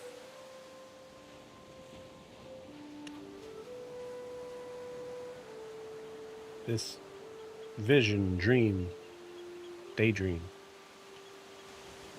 you break the surface of the water.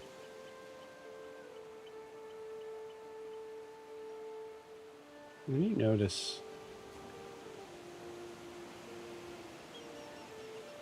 you're not alone.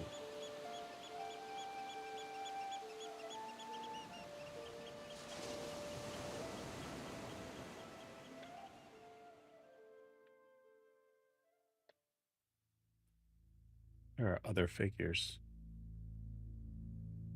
darkened against the rising or setting sun. Tell.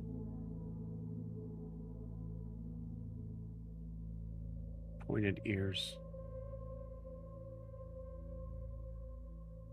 Sharp, pointy weapons.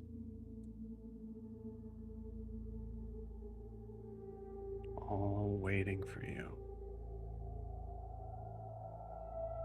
as you break the surface.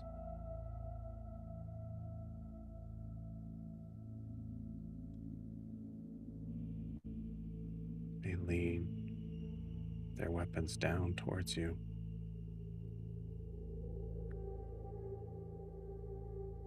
And start to move closer.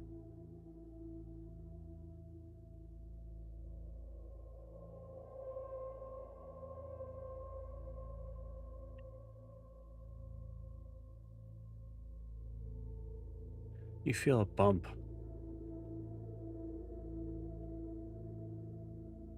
And you hear Alistair's voice pull you back.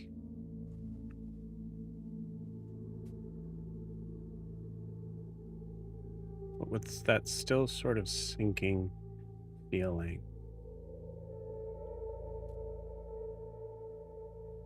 something's waiting for you.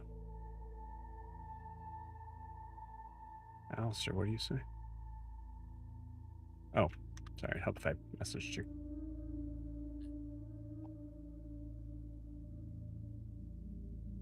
Hey, Io. You see the river, whatever is up ahead? What?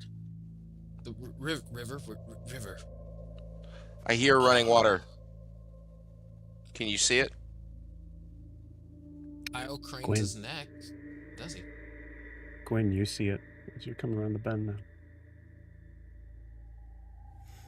Yeah, it's right up ahead. Oh. Io, are you okay?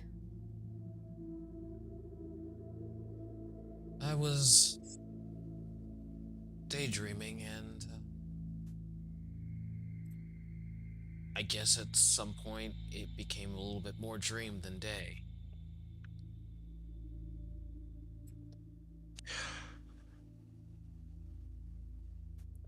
The wound that Io got, in the magical darkness from Miri's spear. Um, is it bleeding at all or showing anything from his back right now? Well, you'd have to ask me to pull my rope down to see. Yeah, I think he's on the roof side, so you don't really have eyes on him That right now. too. But Okay. I mean, if you lift yourself up to like sort of check on Io. Yeah, I mean, I think I would turn around. I mean, obviously he's facing me, but yeah, I meant like, is it like going through the clothing and stuff? You wouldn't have to lift your shirt up or anything. Doesn't seem like it. Yeah. You want to stop? I know we didn't get a chance to swim at that river up there, but it's probably almost lunchtime. Yeah. I can go for a little bit of snack and swim. Gonna look at Alistair just with a little bit of concern for Io.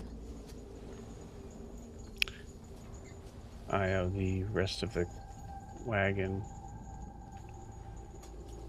rounds the bend towards this fast flowing river.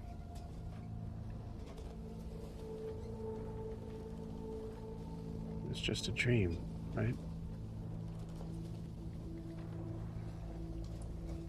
There's nothing waiting for me there. Right? And with that, we're going to take a 10-minute break. See you guys in 10.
Welcome back.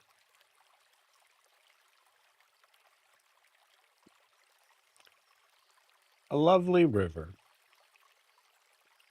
very wide. About 80 to 90 feet, maybe 100 across. Steady current. It's nice. It's peaceful.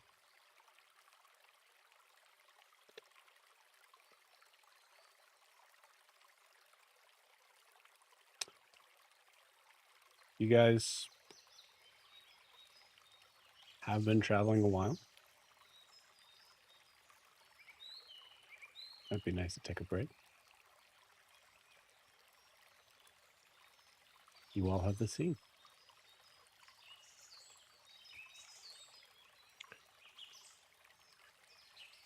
So what's the plan, Io? Io. Yeah, Io exhales a big old sigh of relief. The plan is I'm gonna go for a bit of a dip as he takes off his shirt robe and float. Well, actually, he wouldn't be floating because I'm assuming he'd also take off the black feather mantle in this case. And he runs off into the water and just you hear him shout, "You know, I just want to catch some fish and enjoy some peaceful swimming time. Anyone wants to join me? Come now." And then there's a kaplunk and he's in. Okay. Gwen is going to look at an Alistair and athletics just check, go, please. Alrighty. Oof. I already know where this is going. River current. Here we go. Come on, Io. So do you find it odd that Oh, the that's not good. forest made a path for us over the last river, but not this one? yeah. 3 on that athletics, Joe. I was actually going to say Gwen is looking to see if it looks like a path is starting to form as we approach, or It's a good question. Give me a nature check.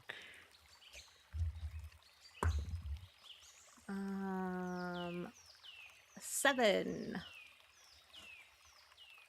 7. Yeah. She's such a nature girl. It's hard to stay. I assume you guys kind of stopped the cart, but Yeah, I was gonna. We did, but I was as we approached too. She would have been looking for it, but we totally did stop probably before we got close enough for her to notice. yeah, there is a like yeah, any sane person would. You're about to kind of go into the water with a clearly land vehicle. So yes, I think with that roll, yeah, I mean, you're not entirely sure how it happened last time.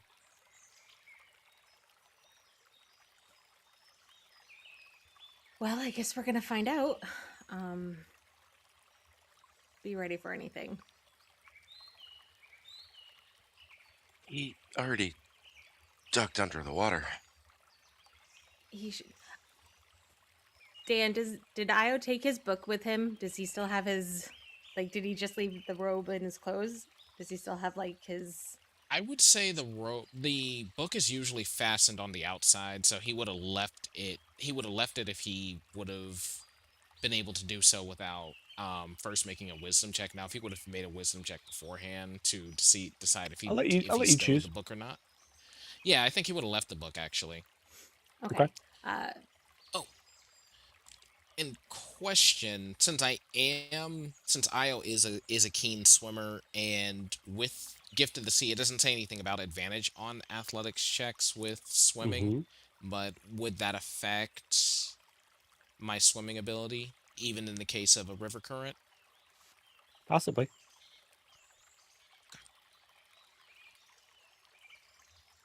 I think we just should keep a lookout. Be ready for something.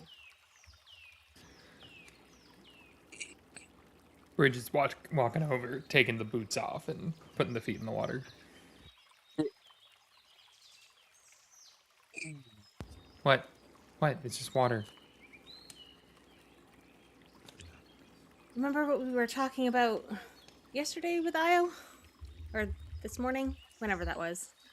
When you and Eva were doing your makeshift therapy with him. Yeah. Things could get weird. So just... That's why I made sure to have control water today. Alright. She's on it. And every day for the last couple of days. Why I wore my brown pants. That's why I wear my red boots. Even funnier.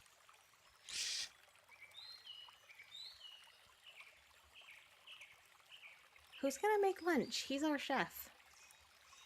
I can make lunch. I'm helped Melina all the time. It's not that hard.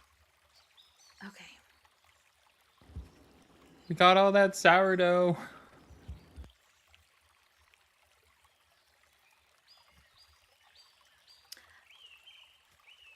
I'll tell Eva to be ready for anything.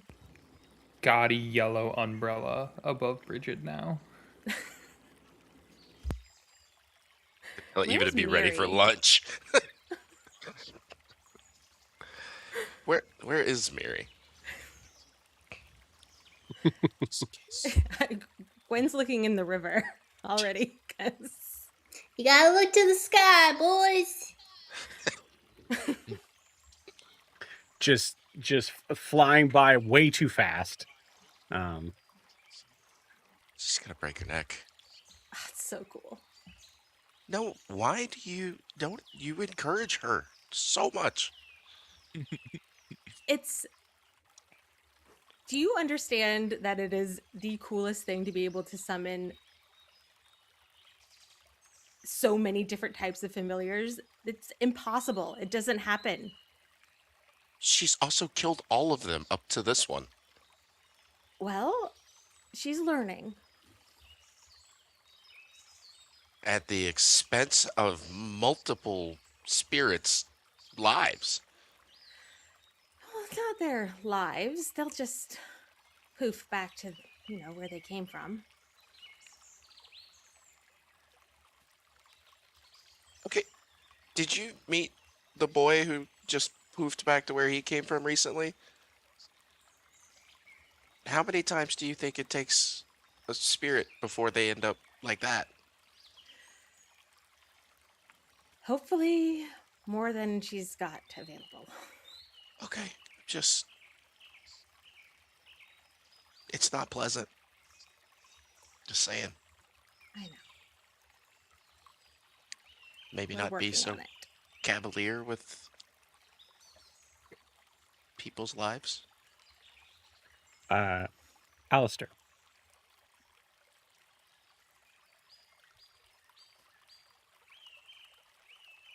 Io hasn't come up yet. And with that cue, Io breaks the surface.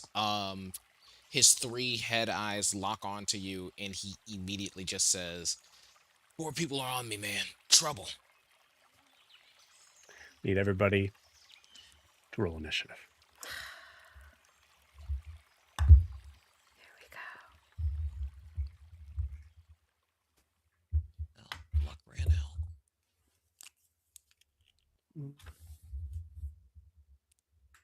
Oh, my sea fight's gone. Let's do this one. Oh, whoops. There we go.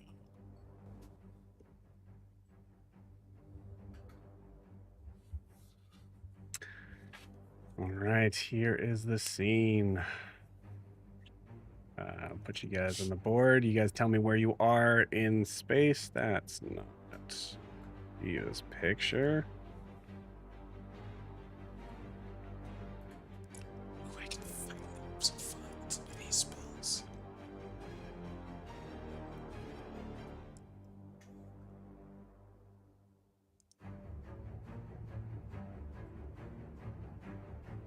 Love for that to switch. Evenux, thank you. Close enough. Solid.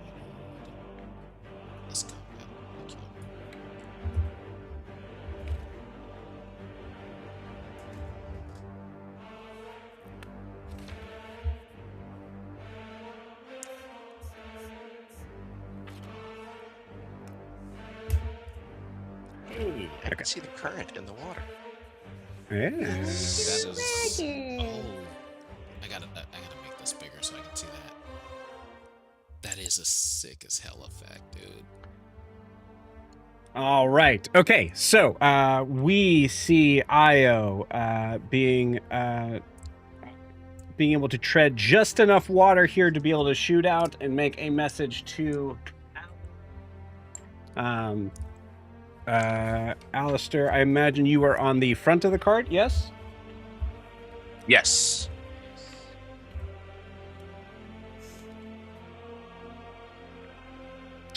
All right. Gwen, are you still beside? Yes. Okay. Cool.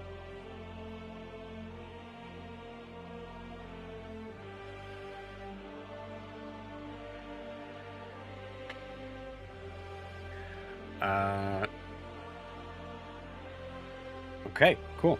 Bridget, where would you be? She is on the shoreline. You got it.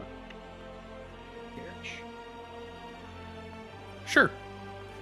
All right. Miri, you are flying by. We'll say that eventually you're going to be dropping down from the scene. Where would you drop down?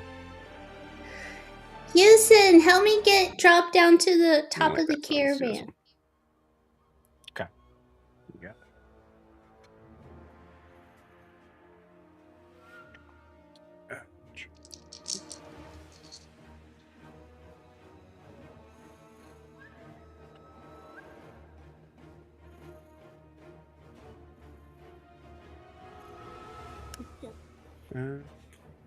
Still two.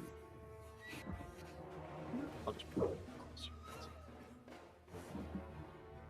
Oh, you know what? Actually, I assume you want to be probably in the front of the caravan, so let's do this.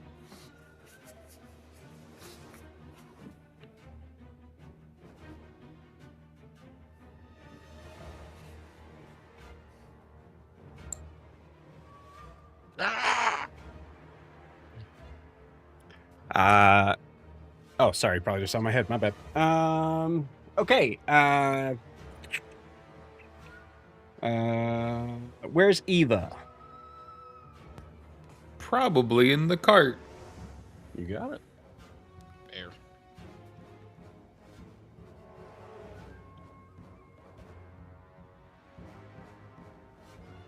Eva is in the cart.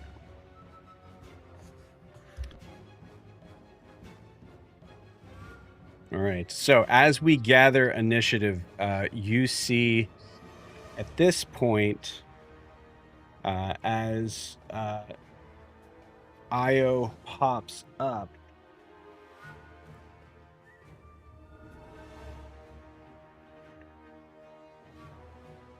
Io has two figures on him. Actually, I think we got. Let's see how this other spot looks too.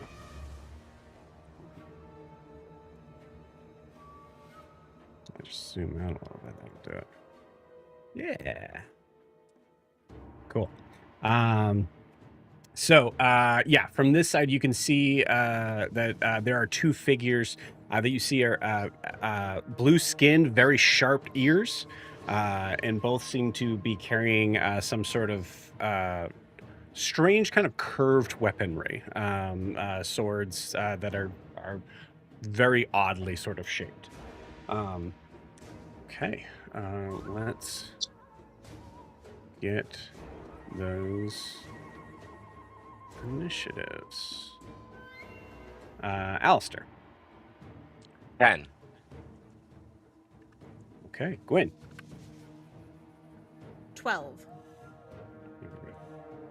Bridget. 13.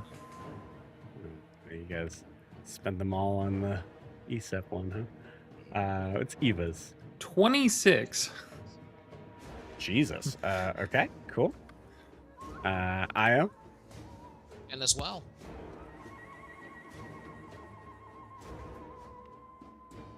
And Miri.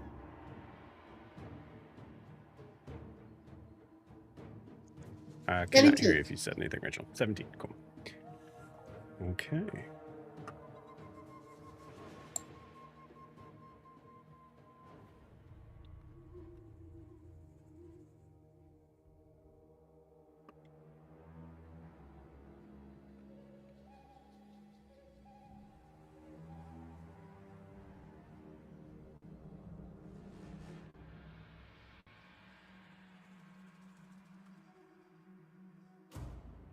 All right. So as you all see Io kind of break the surface, Io has the headband off. All three eyes are blaring out. I would also like you. I'm going to actually put a place where I assume the book is, because that could play a factor here. So let's do.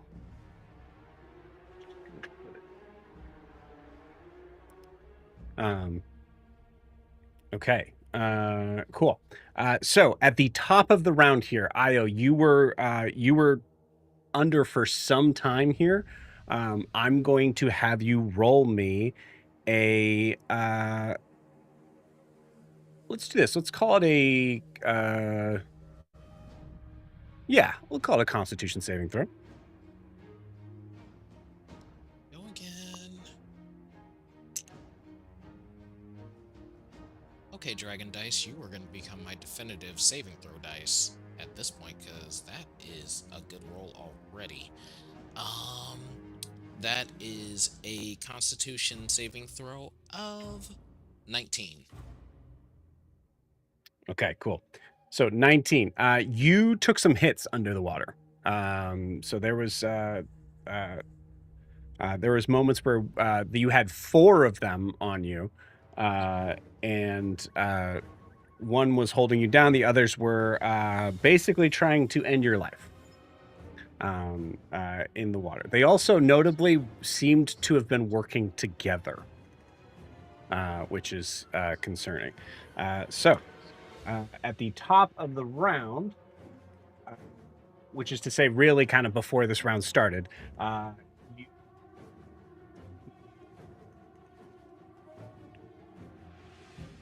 If you were saying anything just then, I couldn't hear a word. can you guys hear me? Yes, now I can. Okay. Like when you were Hannah looking just down, shook if her you said head no. anything. Oh, okay. Couldn't hear you before. Can't hear you now. That's much easier. Yes, thank you. Cool. Yeah, that's all right. So as you were down, you were taking damage earlier in the round. So you took 17 points of force damage, halved because of your very good con save, to 8. And that's where we're at. Okay, cool. Top of the round, it is Eva's turn. Walk out of the lovely carriage here. Mm-hmm.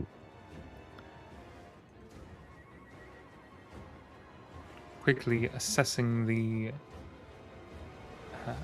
situation, and is going to bonus action give Io a bardic, so you get a D10. And you don't lose it if you fail stuff. Just letting you know. It's one of those that keep it till it does good. That is very good information for me to memorize. Thank you. I got you, homie. Don't worry about it. Okay, so Eva runs out. What does Eva say to Io, who is treading water in the river here? I hope this is the craziness you were talking about. Beautiful. Frantic nodding. What else? Anything else on Eva's turn? Yes, she is going to cast at 3rd level Hold Person on both of them. So I need DC 20 Wisdom saving throws as she walks. Ooh, baby. As long as she's within, I think, yeah, she's within 60 feet. So, yeah. Cool. Okay, cool. DC 20, you say? DC 20 Wisdom Here's saving what I say. That is a fail on one and then a success on the other. And one of them is paralyzed. Beautiful. At least do I need for to fix this? 1 minute. No. Yeah. Yeah? Okay, cool. Good. All right. Is repeating that saving throw or just stuck for Yes. concentration? Yes, repeat at end of turn. Got it. Okie dokie. Nice. I'll pull out some things here, but yeah. So assume one of them is paralyzed. We got the bardic going. Anything else on Eva's turn?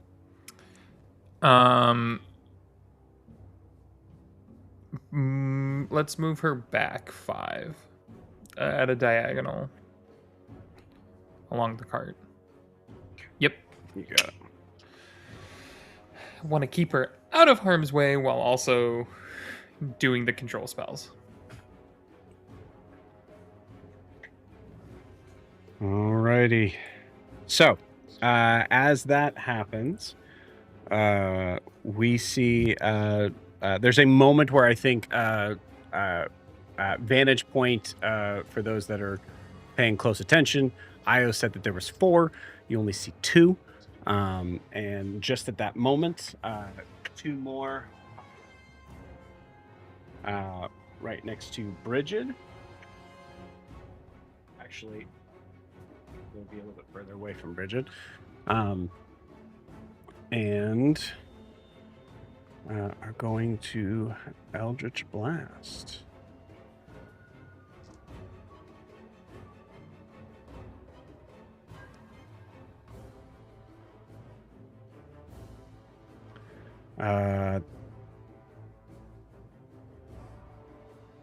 Ooh, baby. Wow, those are horrible rolls. AC I don't know why 19. it's going so late. Yeah, from one of them, 3 shots are coming at Bridget. You said AC 19. CC All miss with a 1, a 3, and a 6. She just got the shield out and just tanks him. Yeah. As you see, them seem to kind of seem to erupt out as like this sort of like torrent of water that almost kind of actually like looks like a hand that comes out to in this case punch you. The other one is going to do the same thing, but at Eva. And I imagine all of those are going to hit. AC 18. Okay. Yes. It's going to be hit 3 times. First hit, you see Eva just being dragged by the waist towards the water.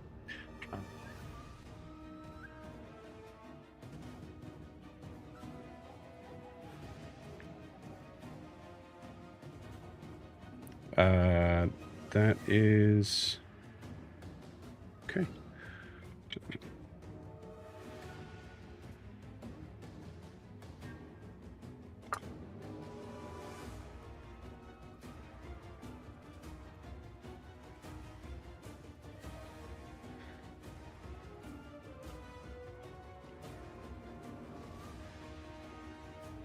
That is with all 3 hitting. That is 27 points of damage.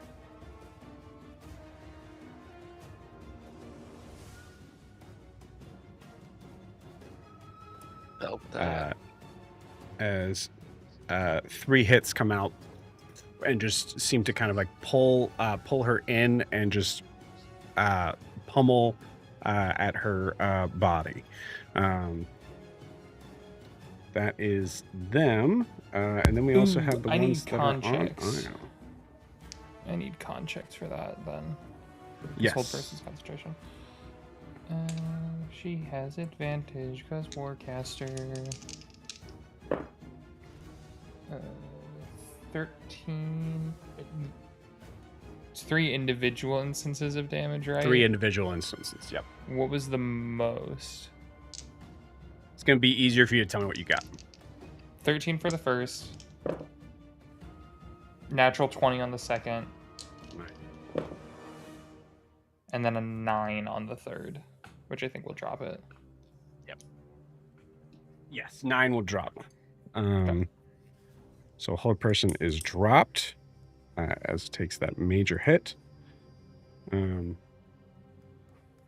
So then the two that are on Io, ironically, no, and they still lose a turn, right? Yeah, 'cause It would be just end of their turn that they end would of get their it. turn, yeah.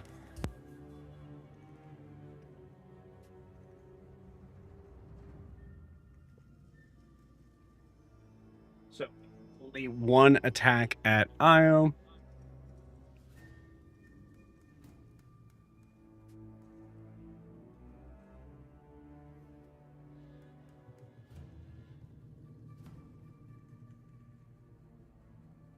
Sorry, one creature attacking. As we see this brandish weapon come out, and now that there's open air, a little bit easier to attack the surface, and is going to make 2 attacks with that weapon at Io. That is a 23 to hit, and then a miss on the second one. I think you see now that he has this moment of clarity, and he's focusing on his enemy. Shield comes up so that that one hit turns into a miss. Okay, nice.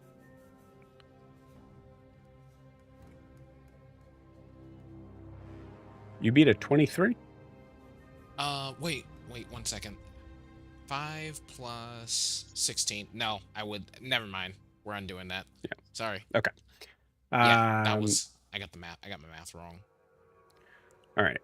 So that is.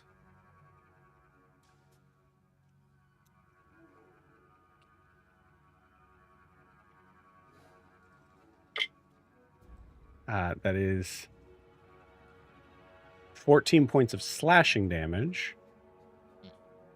And then as it cuts across from you, that is, you also feel this moment of just, there's like a kind of like an arc that seems to kind of spread out over the water as you take 14 points of slashing damage and then 7 points of lightning damage. Oof. So 21 damage in total. Yep. You're very lucky that both of those attacks didn't hit. Yeah.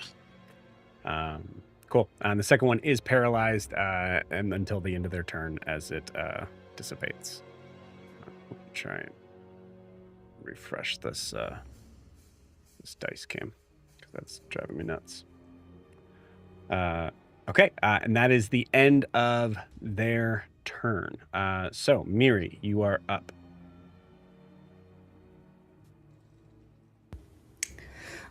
She turns around and she tucks her new dragon into the sacks on top of the caravan. It's like, "You're a baby, you stay here."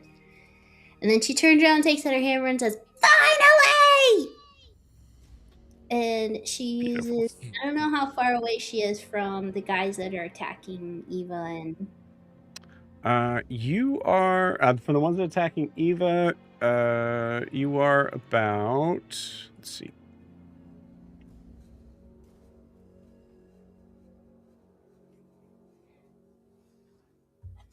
$35. Okay. So she's gonna rage. And she has 40 feet of movement, so hopefully she can get there then. From the top of the caravan. Yeah, I think you just jump. I mean, it's water below here, so yeah, I'm fully Okay. cool with you jumping off and just kind How of deep's the using your water I'm speed jumping towards into, though? I'm only how many feet? You have no idea. Well, crap! I don't want to jump in. Can I jump on the person and not in the water? Okay, I'll say that's a roll for sure. But yeah, let's see. To aim that, I'm going to say it is an. I'm going to say it's an athletics check, which you're very good at, and you're raging, so you get advantage. But it is a DC 20. And that's athletics check. Mm-hmm. With advantage, which means I would get a +9. Yeah, I'm gonna try it. My rolls have been mixed at best. It'll be fine. Okay. 11 or higher. You got it. Okay. With advantage. I can do this. I rolled. My highest was exactly an 11. Okay, cool. So leaping off, full, just soaring through. You've been able to kind of practice this moment as you're been spending so much time flying around with your new hatchling friend. Also, you went into a rage, right? Mm-hmm. Okay, so we need to pull up. We need to roll that D100 for me. Oh yeah. Oops. That very much could affect this. And you fall flat on your face. Midair 40 gets down. 47. Let's see what that is. She actually rolls the one which turns her into a full dragon. Yeah. I wish that was an option. Oh, that's cool. I'm going to say for the thing of this for 47, I will allow you to use this after your attacks, if you would like. Okay. Yes, I would like. Cool. Okay, so she's jumping, and then yeah, she's gonna hit the guy on the closest, so the right. Am I right? Okay, you got it. With her hammer, so that means she needs to roll things. All right, first attack. I'm gonna roll. Got a high roll, 17 plus that. 25 to hit. No, 27 to hit. Sorry. That also hits. Okay, and then they also need to do a DC 10 con save. Okay. Nat 20. Okay, they're good. Second attack is a nat 1, so forget that one. 2d6 plus 6 for the damage for the 1. Plus 3. 21 damage. 21 damage. Okay, cool. And that's going to be on. So just a reminder to you guys, there are only 4 people on 4 enemies on the map. I don't know where my number 1 is, so they're marked as 2, 3, 4, and 5. So this is number 4. 21. Yeah, massive hit with that slam. As you do so,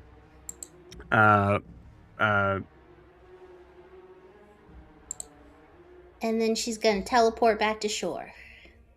yeah, you need to make sure that that's what you want to do.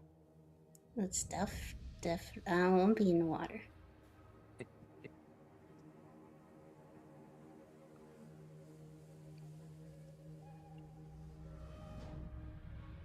I'm not making this up. Where was it?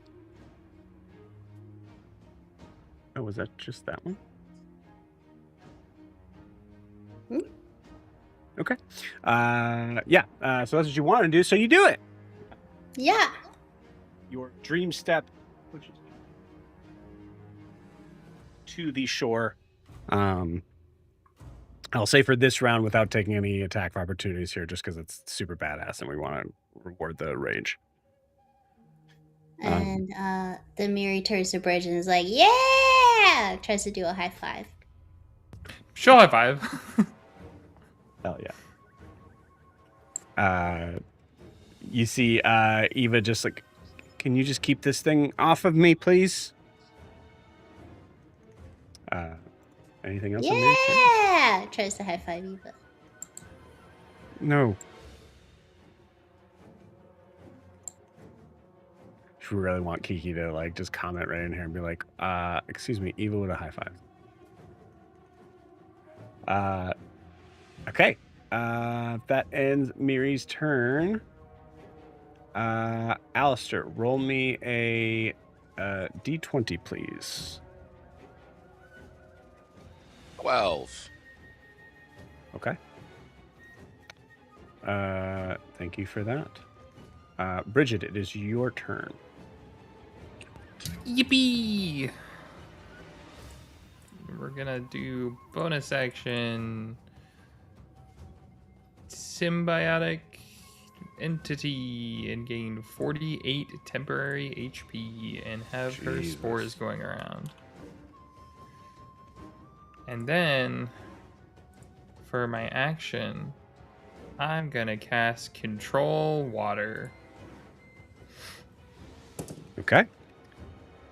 And I would like to use the trench part of this, or I'm sorry, part water, and do a 100-foot trench where the creatures are and drop them on the ground, basically. Okay. Part water because what? I was trying to see if I could push the water back, but it's like it would be too much water. Yeah, so you want to. You control any freestanding water inside an area you choose that is up to a cube. That is a cube up to 100 feet on a side. It's ridiculous. Cool. Yeah, so you remove the water under them, basically. Mm-hmm. Cool. Yeah, I love that. Sweet. Yeah. I think as you do that, I'm going to have them both make dex save, as the water is actually pretty deep. I was trying to also hit Io and the other two as well, but that 100 feet across. Like, Okay, so you want everybody here to drop. yeah, You got it. Io, the Cool. creature, is to the ground. So I'm gonna be making that dex. Why did I save. roll 3 of these? I'm glad I did. I need to roll one more, but I don't know why I rolled 3. Isn't one of them gonna automatically fail though? No, he's no longer Oh, paralyzed. he's not. He's no longer paralyzed. Yeah. Got it. We'll take the I next thought taking the 21. water creatures out of the water would be a good idea. Mhm. I'm also a water creature. I said what I said.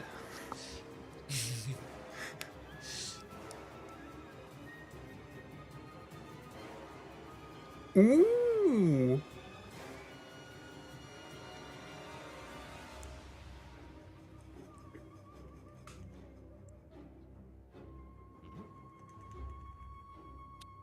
That's a nice little tool. I like that tool a lot. That a good enough area? Yes. Works for me. Sweet.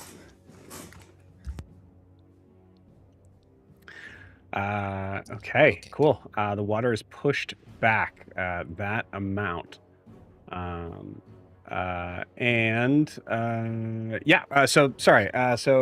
everybody pretty much saved on my idea of what a dex save would be on this, but they're going to still take kind of like half the damage from that fall, except for one who's going to take the full damage. Aya, what'd you get?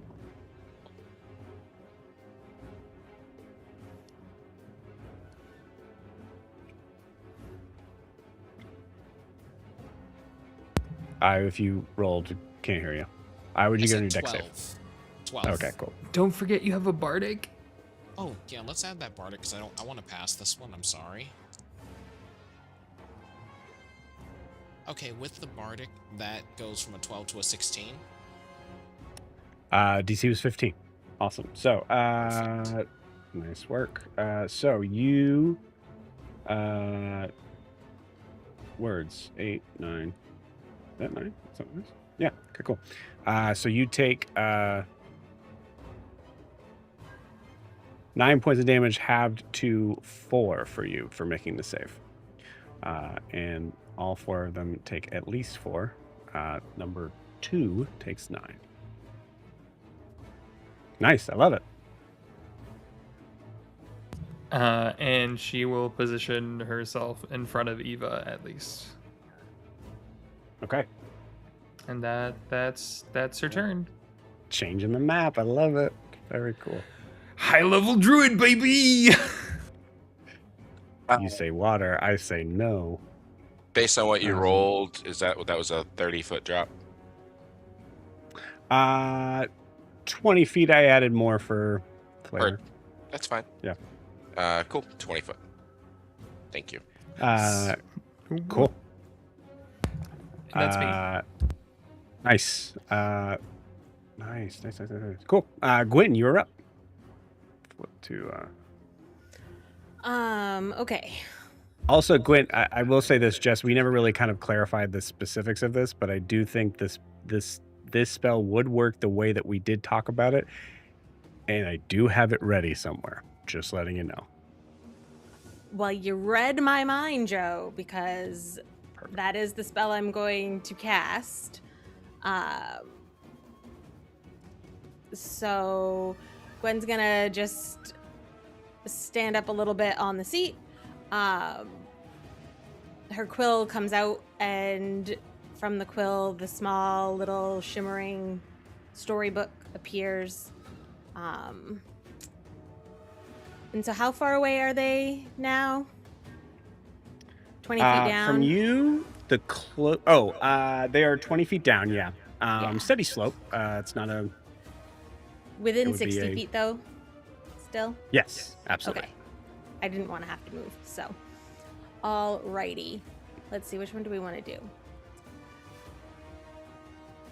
Let's do, so from the book, a dragon is going to climb out and then sort of appear down near one of the ones, number 3? Is that the one that's near Io? 2 2 or and 4? 3 are near Io, yes. 2 and 3 are near Io. Okay. Let's go with number 2. And it's going to attempt to grapple number 2. So, to make a spell attack against the creature. Ooh, that's a natural 20. Okay. Yeah, okay, cool, sick. You're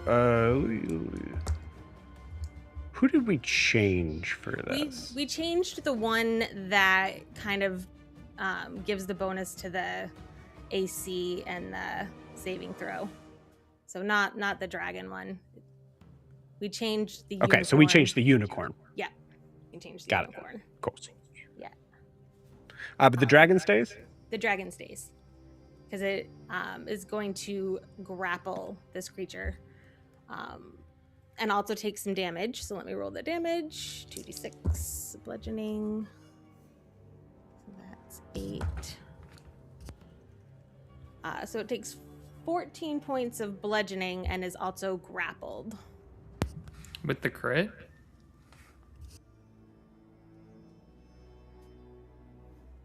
Yep.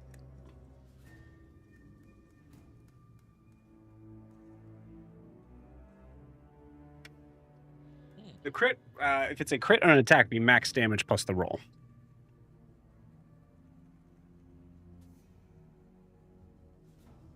You're muted. I forgot how to do crits because I don't ever crit. That's fair. I also never crit, so. Like, I don't do a lot of melee attacks. So the first roll was 8. So that would actually be 20 points of bludgeoning damage then. Nice. Cool. Which one was this on? Was this on? Number 2, or I think I said, yeah. we'll Yeah, that one bring works the, because that's also the one that's technically closest to where we put the book to. So You got it. Yeah, we'll bring the cave wyvern mother out for that. cool. And that is my turn this time because I don't really have a bonus action. And the dragon got it. does stay, and the creature is grappled, and it has to use an action to attempt to escape the grapple. Okay. Cool as hell. And the Nice. dragon is just like this shimmery, inky sort of like sketchy. You know, it looks like it comes from a storybook. Ava's not here, but anyway, Gwen wants her to be impressed. Nice. She would never say that, but she does. Cool. but didn't say that at all. Totally Definitely never not. said that. Absolutely. Of course.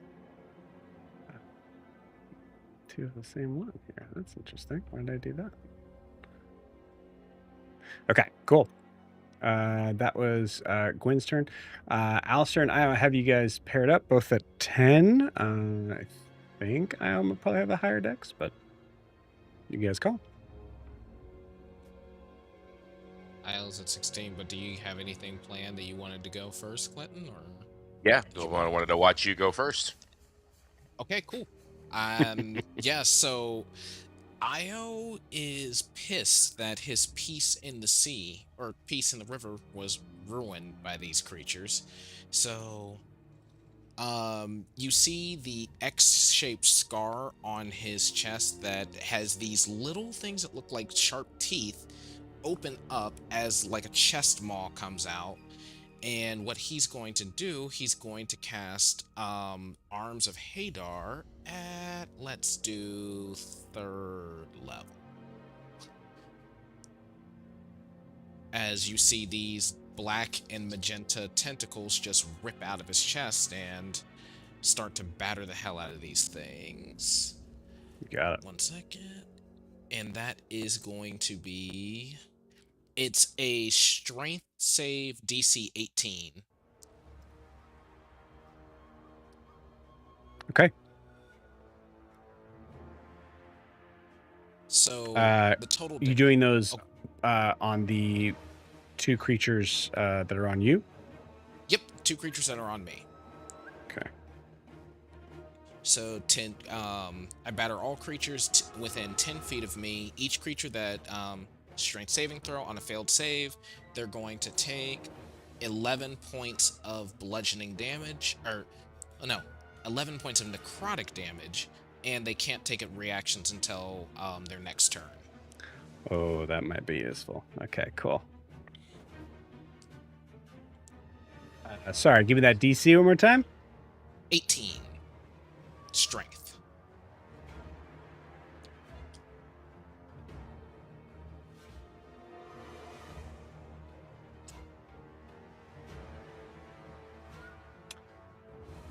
That is a fail for both of them. Awesome. And then he's going to walk into the water, if I can, because I'm assuming I can still swim into the water. And as he's walking away, he says to both of them, "I'm sorry for what's about to happen to you." And then he's going to kind of just zip and hang out in that water behind. And on the one that's not grappled by Gwen's monster, he's going to manifest one of his tentacles of the deep and initiate that nasty little siphoning attack. Okay. You got it. Go ahead and give me that the damage was again for the 11 necrotic. 11. Beautiful. And that was on 2 and 3. Okay. Mm-hmm. Oh, wow, that is pretty good. I want to make sure I get all the damage for that calculator rightly. Tentacles of the Deep modified. Is a D8. Okay, so, 2 D8s. 2 D8s, so let me roll another. Forgot it was 2 now. There's my D8s. You have to roll to hit first, right? Oh, yeah, I do have to roll to hit. I am so sorry. Yeah, let me roll to hit. And we'll do all that again. It's been a little bit. Yeah, it has been. Does a 16 hit? 16 does not hit. Okay. I think that would be his turn then. You got it. Yeah, as you see the armor they are wearing, it seems to be made of this sort of like strange kind of material that seems to be rather light, but kind of like a sort of a strange kind of like underwater mithril sort of thing. as the tentacle kind of goes out to hit this thing, seems to be fully aware of how to be able to handle that from the multiple underwater creatures that they have gone for. But, however, I do want to give space for how fucking cool this exit is for Io to be just stepping back. In my head, Io is just backing up and just like, and just into the water and like just giving them like a, okay, come on.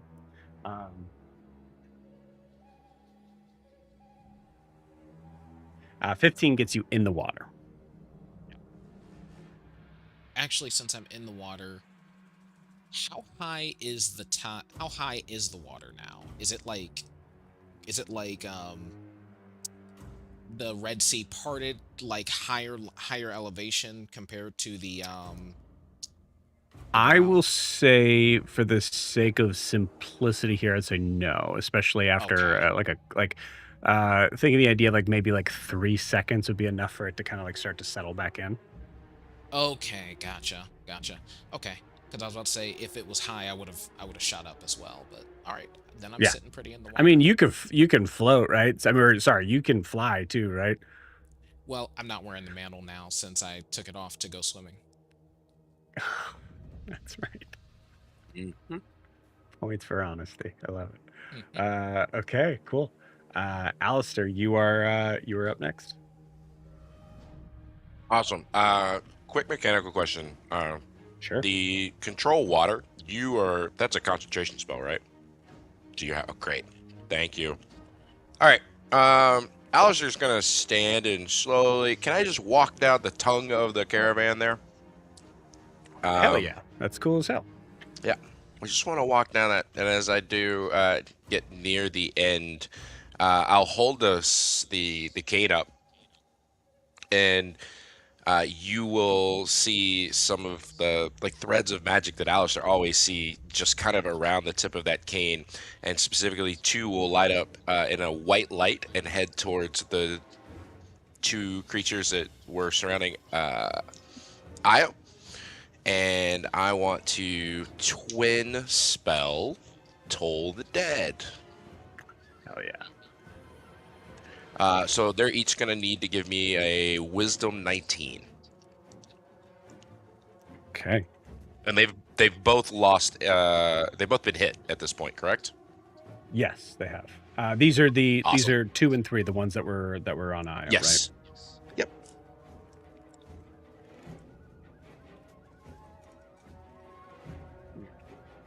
Okay. 1 saves, 1 fails. Wait, what was the DC? 19. 19? Yeah, one just saves, 1 fails. Awesome. Cool. So the one that saves, you kind of see the thread just kind of break halfway through. It doesn't make it. The other one, though, it twangs like a guitar string, heavy all the way up to it, and it will take 9, 18, 19 points of necrotic damage. Okay. I'm going to say that's 3 based on 19. Okay, cool.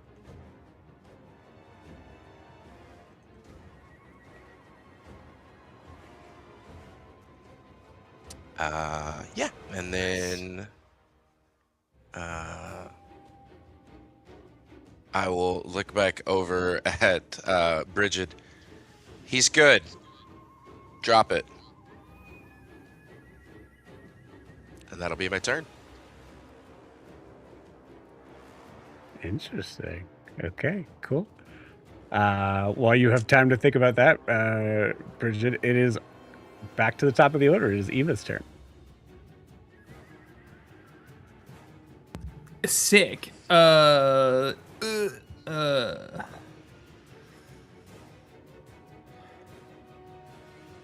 a 10-foot cube hit 2 of them? The 2 that are in front, or no? Would that be too far? Looks like it's just out of range for both of them. No, that's so in the so sorry. Brain hurt. That's the center. Yeah.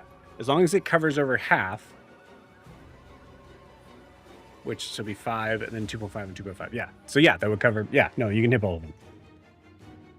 Cool.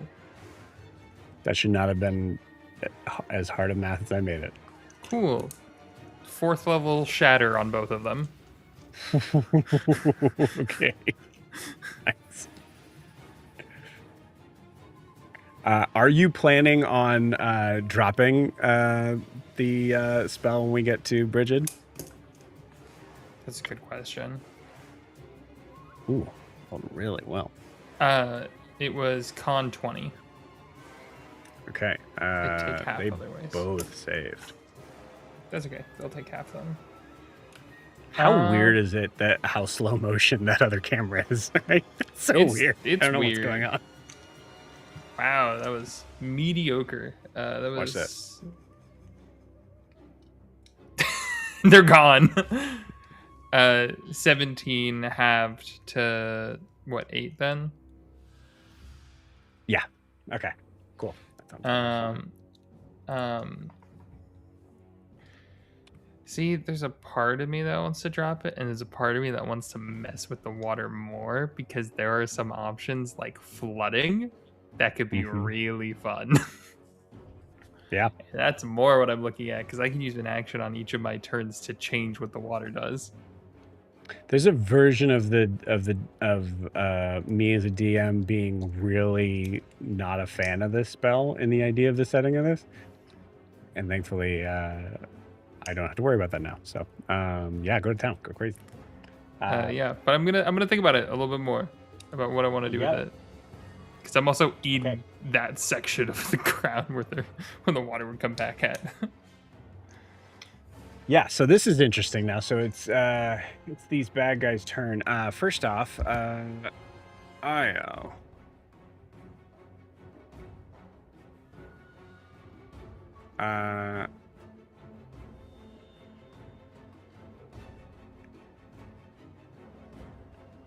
You see the one that isn't grappled right now by a dragon is turning to look at you and says something in a language you don't understand. But I would say this: you are familiar with the style of the language. It is primordial. Both Eva and Bridget know primordial. Beautiful. I'll say, Bridget, give me a perception check as little distance. Passive's 25, but yeah, I got you. Beautiful. Nope. I love that. Yep, that works.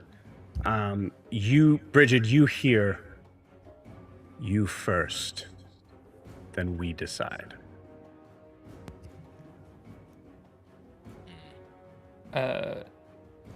Bridget's gonna. Can Bridget respond or yell as well or no? Sure. Yeah, absolutely. Bridget's gonna just yell, "We're gonna drown you all" in primordial. Okay, cool. Yeah, you see the two that are nearest you kind of like flip over to your direction, surprised that you can speak primordial. Hell yeah. Half the party speaks primordial, you guys.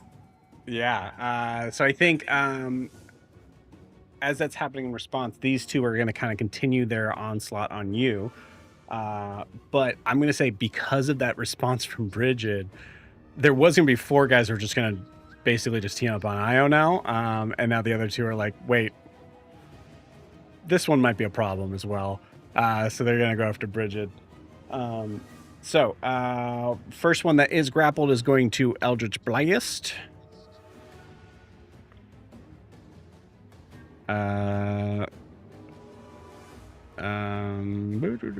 Oh my gosh.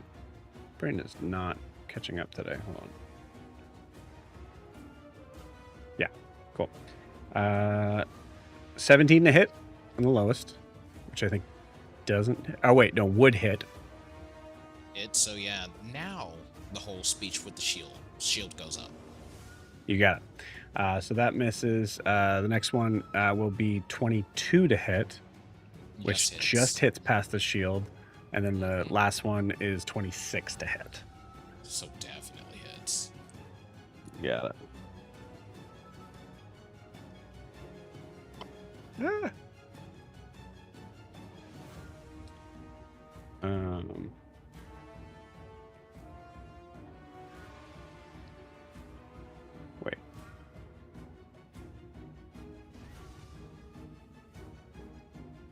Sorry. Let me re-roll that. Only 2 of them hit. Okay. That is... That's 19 points of force damage. Hey, they are hard-hitting buddies. Not buddies. 19.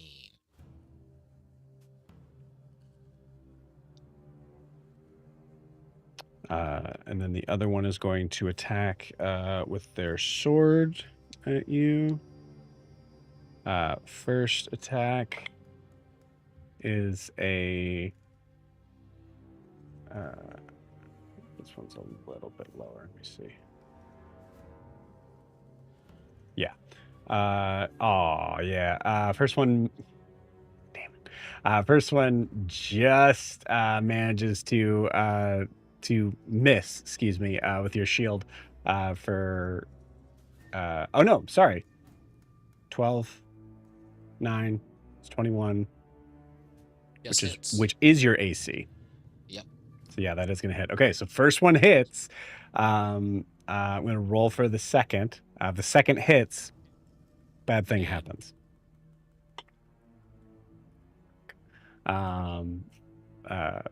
Weird, it's delayed for you guys, but other things. So it's going to miss. So that is 9 points of slashing damage and, good lord, 3 points of lightning damage. So 12 total. Very good.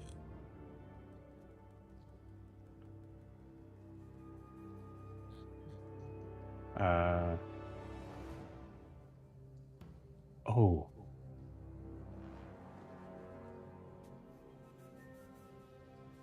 Is that going to be annoying?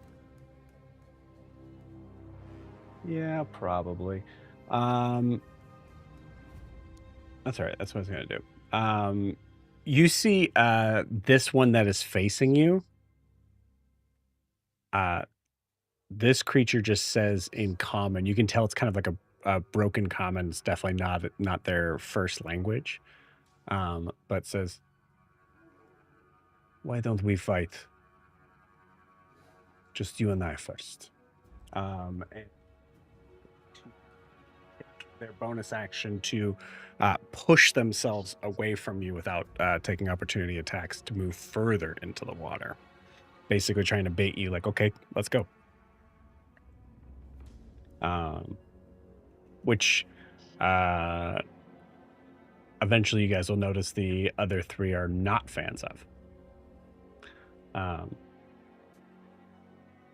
Cool. So that is it for those 2. So now we got the 2 that are unbridged. They're just gonna straight up Eldritch Blast you. Wow, a lot of nat ones. First one's definitely gonna miss the nat 1. Second one is a 18 to hit. Misses. Gotta Cool. go for 19. And then the last one will hit with a 28. Okay, just keeps it nice and simple. That's 13 points of damage, and give me a concentration check. The most Timu ass 20. That'll work. Second one's going to do the same thing. Ooh, that's a nat 20.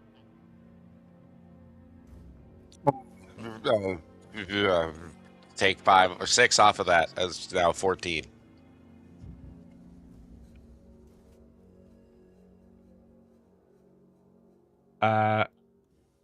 Okay. I will say for that, I would say that's still going to hit because it's a nat 20. That's fine. It still hits. It's just not a nat 20 anymore. Is that okay? Okay. Hey, Io, you have a really cool spell that can fix this. I know. Remind me to here's just the- double check on that. Here's the thing, though. No, you're good. I already used my reaction though, so I couldn't help you anyway. Oh. Yeah. I'm gonna kill that Furbolg. fucking try me.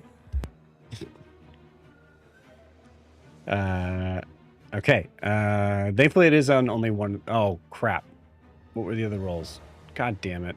One of them was a 17, which I think also hits. And then I totally forget what the last one was. That's a miss. That's great. Okay. So 15 before rolls. And then we're going to say this one. Sorry, because I'd be to pay attention for concentration checks. 15, 17. 17 damage on one of the hits.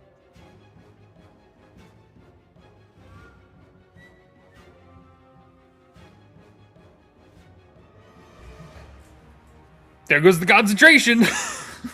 Damn. You will take 8 points of damage. Man. And I still got my temp HP left. That's not bad. Hasn't gotten through it yet. Do I get pulled closer? It's a good question because they're specifically trying to not pull you closer because of that. So I'm going to But- say because of the hit. They're Eldritch Blasts, if they're the ones that have the pull you 10 feet closer, I don't think it... Yeah, and it was the first one that dropped your concentration, right? Yes. So it would have been the last one that, yeah, absolutely would have used that to pull you closer. So you're Sick. Oh, man. And then the water comes rushing in 20 feet. yeah, that's true. God, how do I... Give me a second. Instant water up the nose situation going on. Yeah, Bridget I mean- just starts holding. Just... You're getting hit by a ton of bricks. I mean, it's basically fall damage again, Yeah. right? Yeah.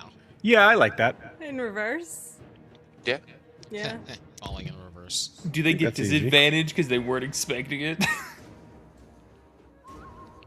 And you were?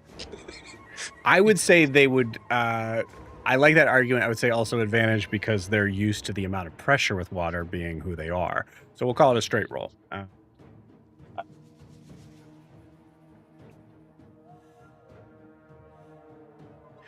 Okay, so 16. If you fail, this would not be a dex save. This would be a con save, I think. Yeah.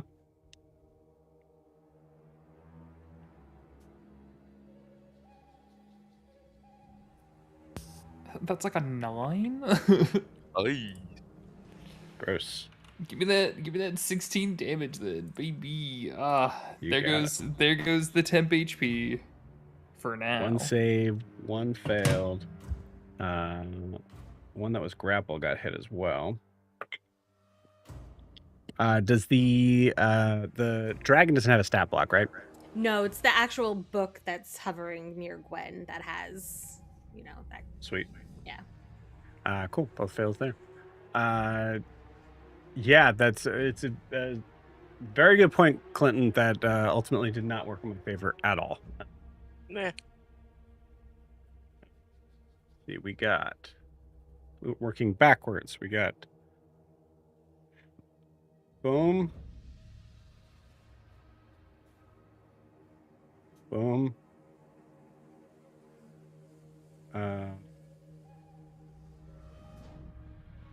3 is the one that's 3 is one that's hanging out there, and then so this one.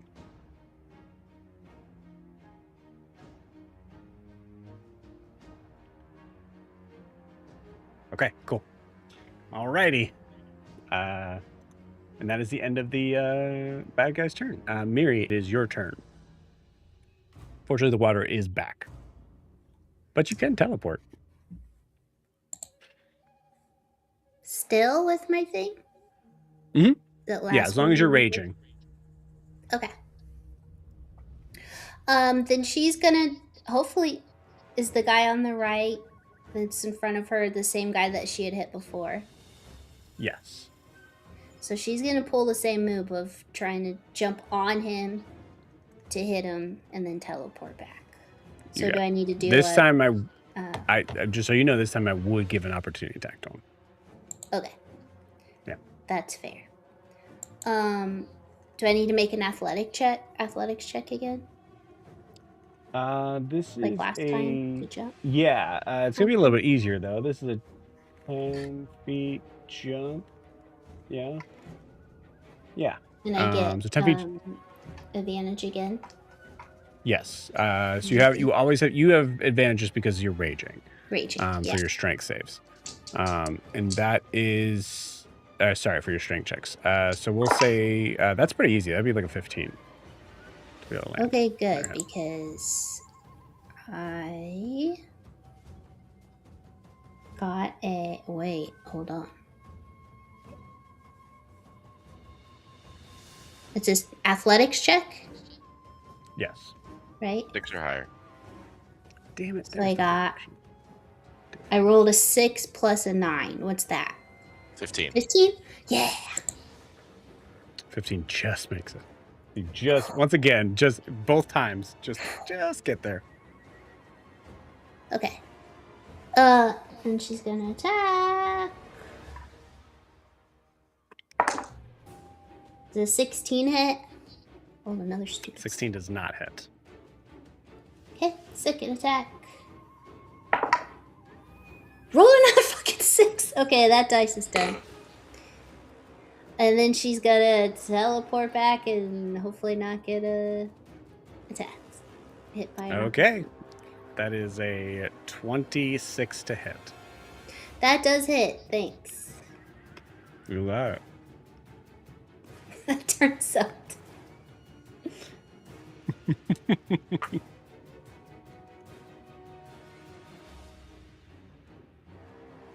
I will remind you just for next round that you can attack recklessly, which will give you advantage.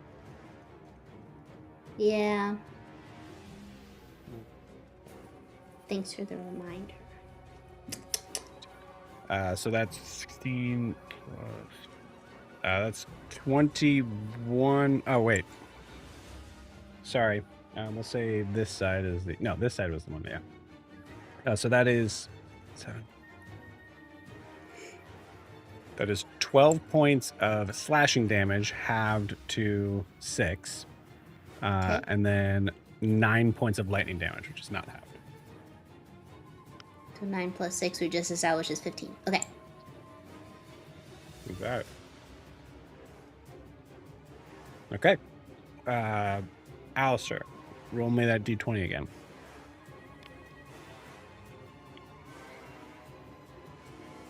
That's 10. Aesop, stay away. Interesting. Okay. All right, Bridget, you're up. I am under the water. Under the water. She's gonna try to. I mean, I think she's gonna try to swim away and try to get out of the water. You got it. Difficult movement. I mean, difficult terrain because you don't have a swim speed, right? Correct. So 10 feet to get out. You are also within. Sorry, it's a bad angle for that. You are within 5 feet. Yeah, and then one of them already used their reaction to take an op attack against Miri. So. Yep. So it'd be the other one. Yep. Because she is panic flailing at that point. Do we say that Bridget can't swim? Yeah, no, she can't swim at all. That is a 17 to hit, which does not hit. It does not. No.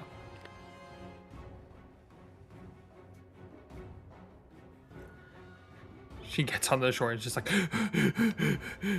okay. You could have waited to drop that.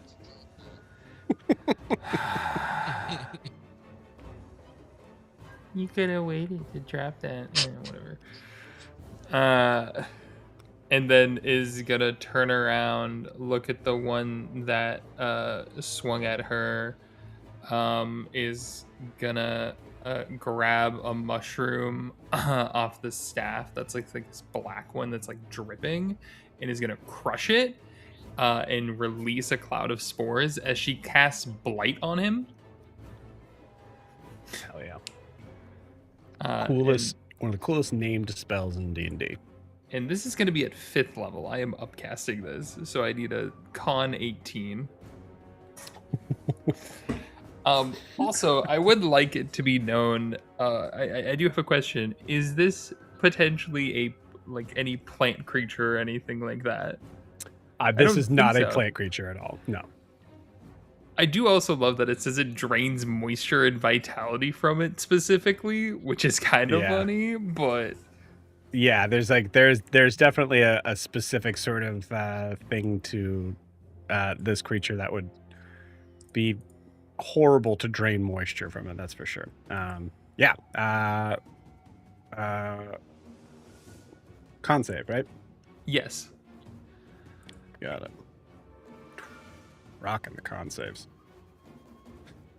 That is a 21. Darn. Hey, you know This what? is No. save or suck. Yeah, I was gonna say, yeah. No. I think it's just kind of bolstering itself against that spell. I'm just gonna add another layer of like magic on top of Bridget's to force it down onto the creature. So yeah, subtract 6 from that. That gives it a 15. Which That is a fails. fail. Absolutely. He takes 51 necrotic damage. So I was really sad. I was like, come on, if this hits, it's gonna hurt. Incredible. Number 4, number 5. The one that attacked, so number 5, I believe. The one that attacked you, opportunity attack would be number 5, yeah. Yeah. Okay, cool. That's a massive hit. I think also, I'd like to know what this spell looks like with Alistair bolstering it. Like, the idea of like having that blight being that thing that's like kind of like sucking moisture out with the water that's around here. I see a lot of like open opportunity space for I mean, you tell me what it looks like, and I'll add on to you. You'll layer it. Gotcha. Yeah. So that kind of black ichor comes out, and it like wraps around the like pores of the body as it proceeds to like get into like its skin, and I'm assuming it has gills too.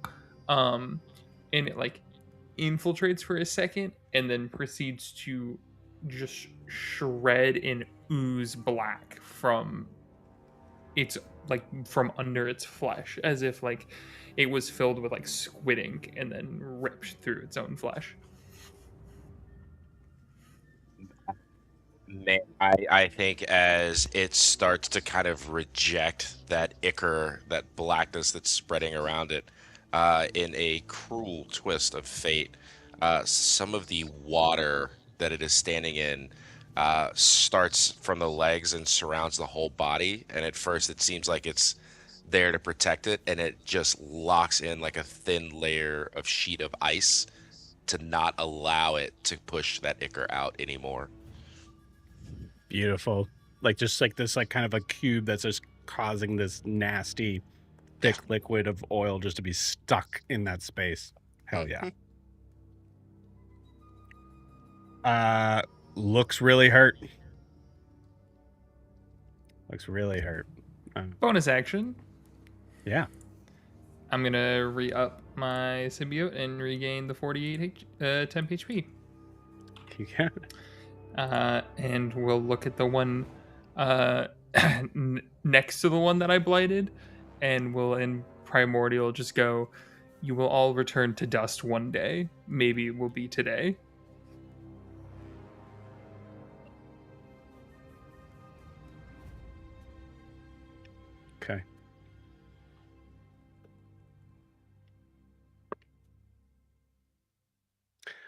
you get a response in Primordial that basically says, "What god gives you this power?"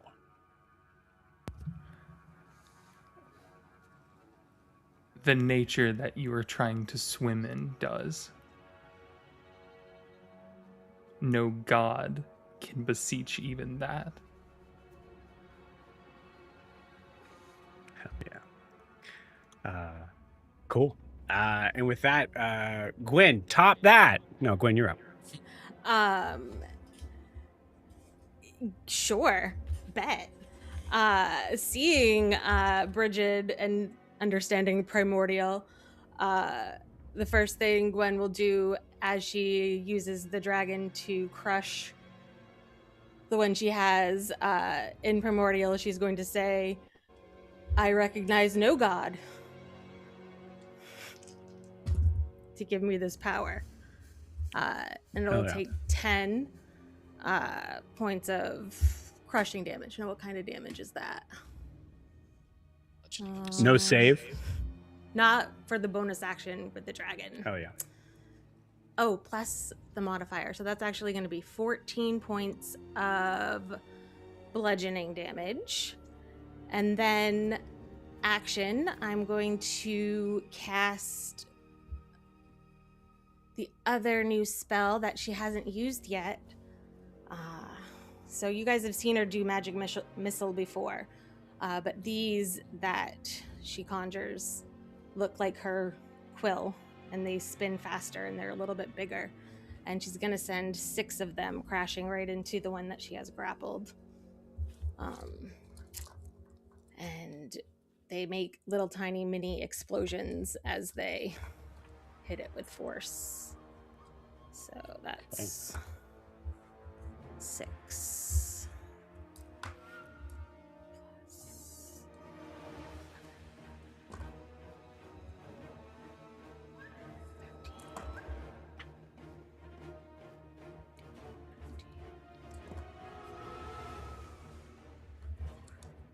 Two more.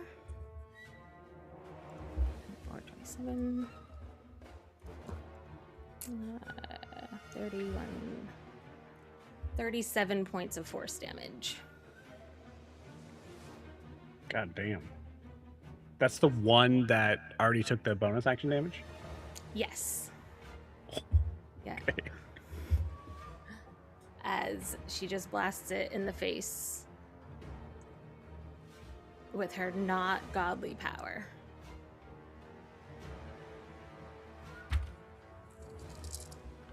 Interesting.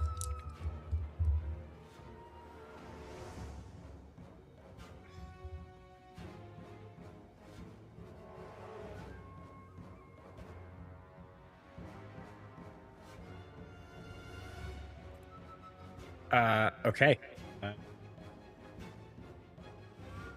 As this creature's getting blasted and being held together by this dragon that's just kind of wrapped around, you see the life of this creature is just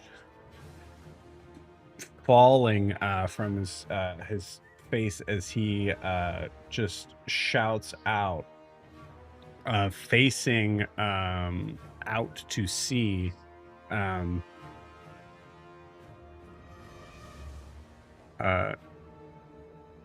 Shouts out in Primordial,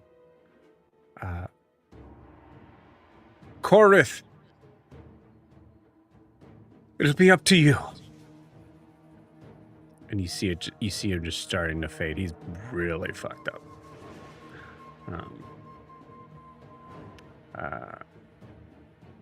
Cool. Is that end Gwen's turn? All right. Io, you're up. Alright. Alright, man. So you're the honorable sword. He says to the one that's swam out to sea. You're probably gonna have your buddy stab me in the back here. I'm gonna do my best to make sure that don't happen. So let's get this show on the road. And as he says road, the eye in the center of his forehead lights up that glowing blue, then purple, then bright magenta, as he fires Routham's psychic glance at 5th level at him. DC 18 intelligence saving throw he needs to make. You got it. Is this the one that you're following out to sea, or the one Yes. that was okay? The cool. one I'm following out to sea. And like I said, at 5th I'm level. rolling real good. What's the DC? 18.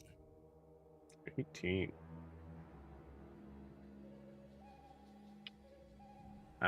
Saves with a 22. God damn.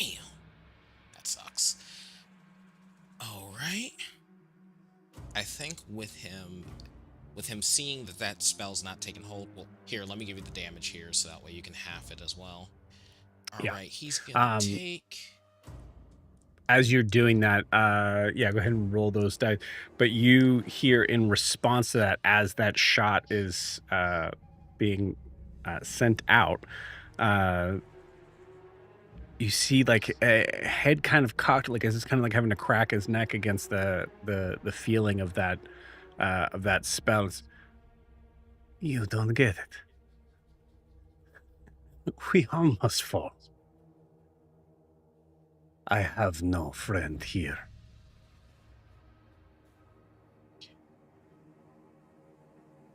8, 12,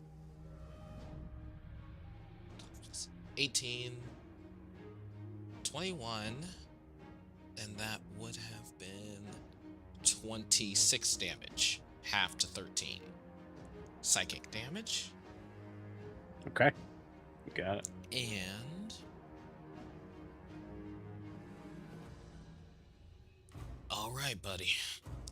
He's going to go ahead and quicken Eldritch Blast as well. So he's gonna have 3 of those coming his way as his bonus action. Hell yeah.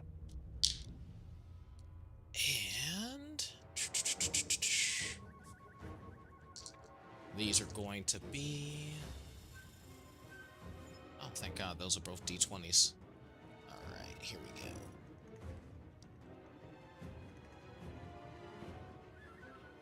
Alright, that's going to be a 24 to hit, a 12 to hit, and a 13 to hit. Only one hit. Only one hit. Alright, so he's going to push him back the full 15 feet. And then Io is also going to back up. Is going to back up his full 40 feet. Okay. Interesting. All right. And he just says, "Come get me." But you're backing up towards the shore. Yes, 40 feet if I can. Cool. I'm gonna kind of point this out just so that you get like an idea of like his perspective. You're backing up towards the shore, towards your allies. Oh, yeah. No, I meant. Okay, so can I back up past your head? Can I? So you just want to go directly this way? Yeah, or opposite way. Opposite way. So farther from my allies, because that's where Bridget and his allies would be. Okay, so that's where he is. He's going that direction too. Okay, I just see a big old glare. So yeah, he's like I guess right there.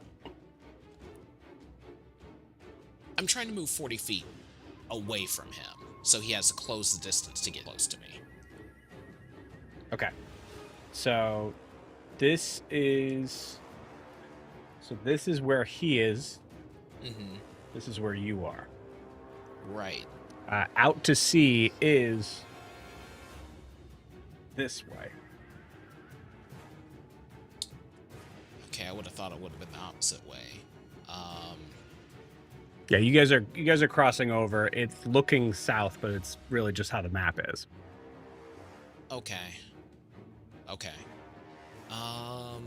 So he's kind of trying to bring you out to sea. Right, and I was trying to just put distance between us, but still be out to sea. But like have it. I'm honoring the duel, but I'm also not gonna just let him close in with his close combat weapon to hit me. Yeah, no, that makes sense. I'll tell you what, I'll allow this for the sake of like that sort of thing there.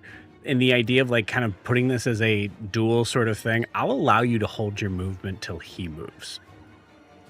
Because I'll be honest with you, he's going to move out to sea. He wants to get away from all these other people. Okay. So if you want to say that you're moving out with him, absolutely. All right. Cool. So I'll do that. All right. So we'll say stylistically what Io is doing is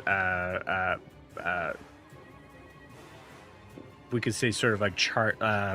No. There's no reason for anyone to see it. We don't need to do that. What's that? I was going to say stalking him out to sea. Yeah. Slowly stalking him. Alistair, you are up. Alistair's up. Got it. Sorry, Alistair, you were up. Yeah. Does a 19 hit? Oh, Does a one 19 thing, hit the one that was blighted? Sorry. Go ahead, Io. One thing, Joe. I forgot one of Sure. my Eldritch Blast hit. I never rolled for damage. I Oh, just yeah. remembered Go for that. So let me do that. 19 does hit. Awesome. Yeah. Cool. Okay.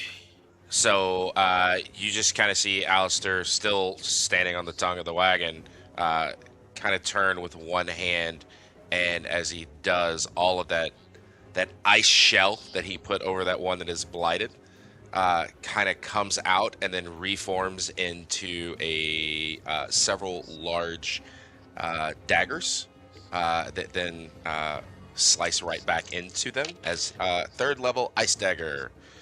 So that is going to be 18, 19, 20, 21 points of cold damage. And if anyone was paying attention, I do think one of those daggers, you see a watery form of Undulith kind of just push it in a little bit farther as it goes into him. And she kind of looks towards Alistair with the like, yeah, see, look, I'm helping kind of thing. Beautiful. Let's see, where's Gwen? Gwen's pretty close. I'm going to say, Gwen, you could choose to see that. Yeah, she sees that. Yeah. She's just You like... see this like strange kind of like this being of water kind of like pushing out, and you see like just staring eyes directly at Alistair. Hell Bridget is super confused with this tension between this water thing and Bridget, for the record, super hot, very voluptuous creature in this water. That's that extra D8 that Which Undulith doesn't, gives. like, for Bridget, all doesn't told. mean anything. It kind of looks like Gwen, but not Gwen. Yep. It's Gwen with silver hair and blue skin. Bridget's just so asexual coded. I think that I'm just like, she's just like, I know. she's nice looking, I guess. Like, I think for a second I just remembered Prim. I think is what my brain went. listen, Prim would have been all about it.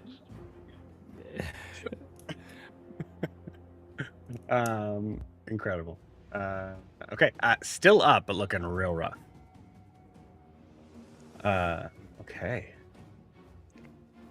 Cool. I have nothing else. But I will shout towards Io. Gonna need you to stay within 120 feet, brother.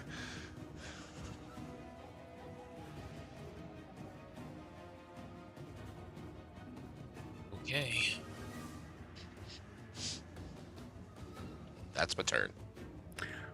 I'm gonna push this dagger in a little bit more, and I'm gonna say that the creature responds in turn to you. Goes, so you need your friends to fight.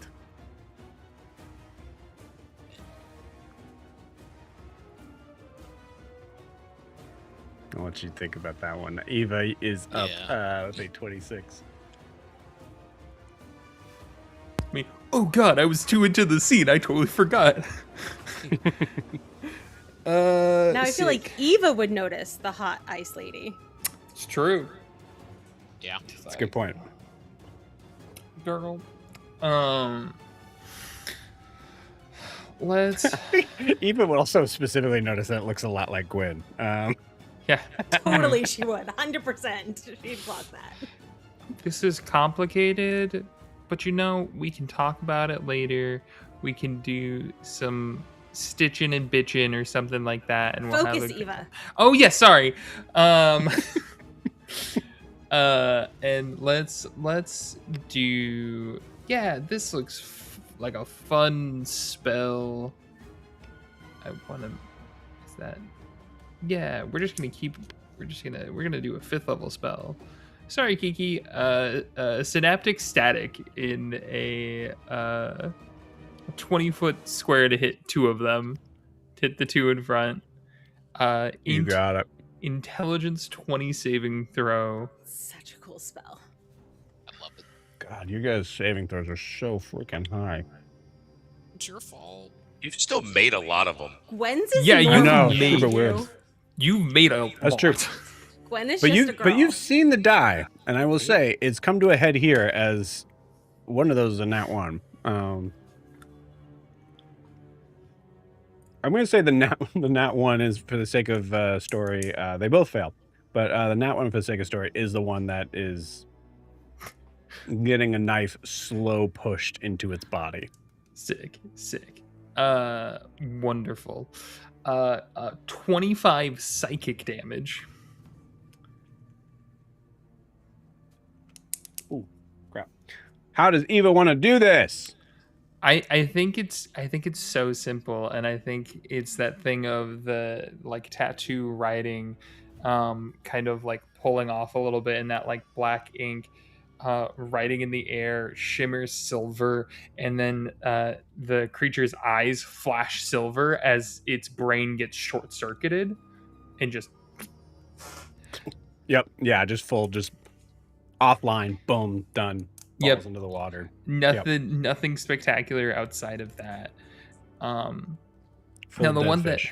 the one that is still alive has a real fun situation now because it did fail.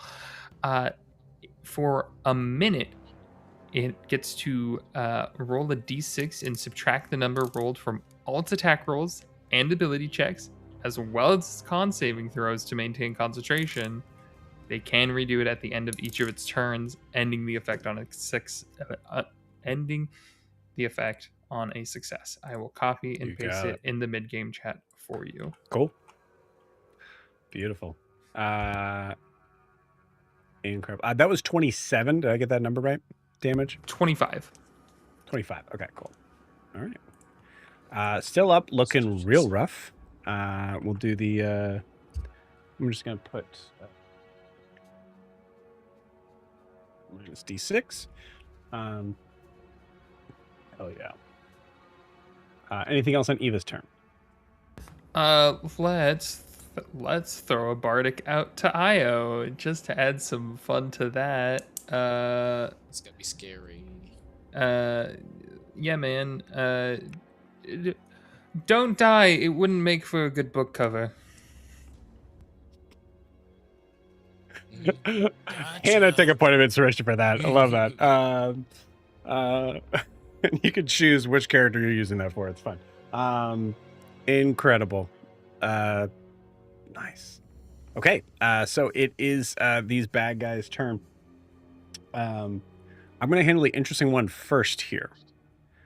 As it says, you need your friends to fight with you.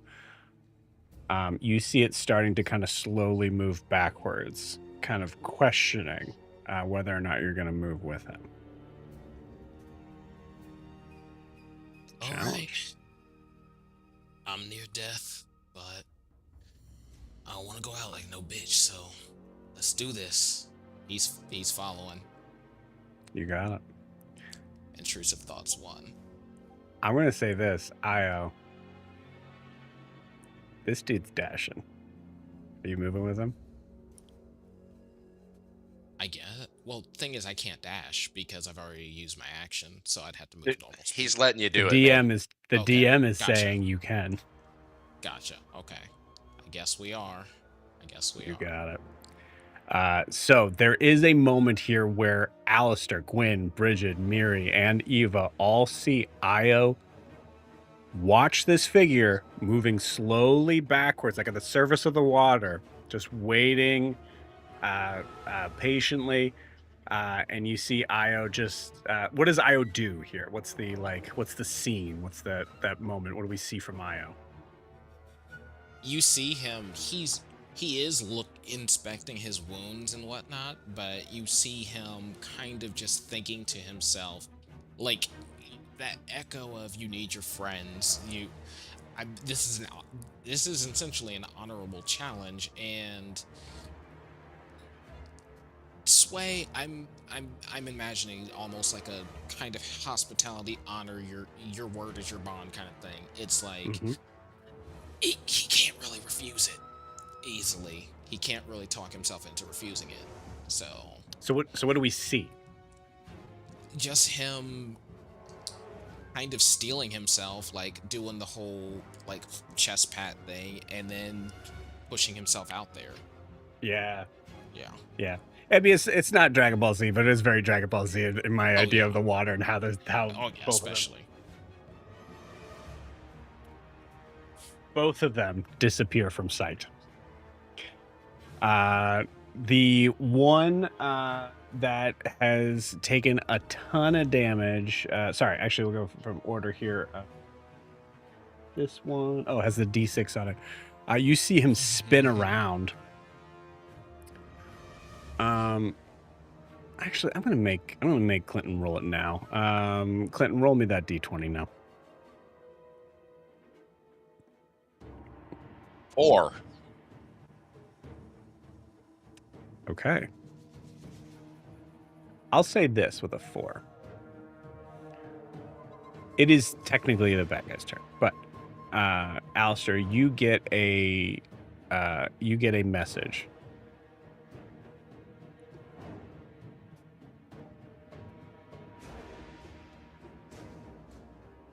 I can make them end each other. If you want me to help.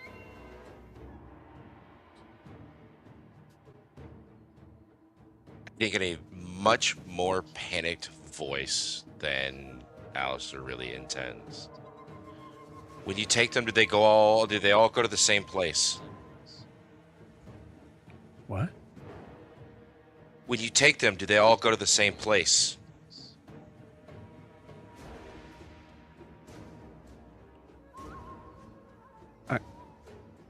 Just Io and that one.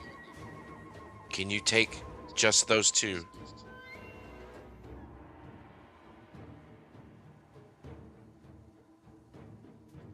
It's pointing.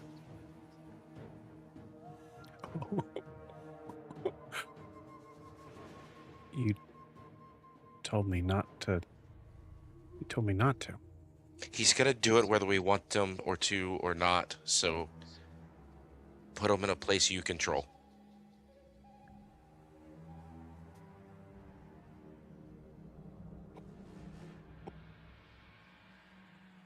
Okay. I know what I said. Yeah, you did.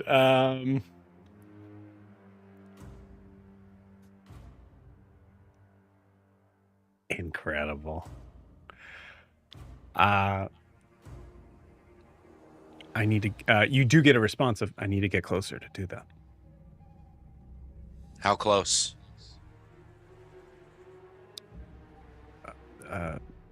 They'll see me do it. Do you need help or can you get there by yourself? No, I can get there. I just.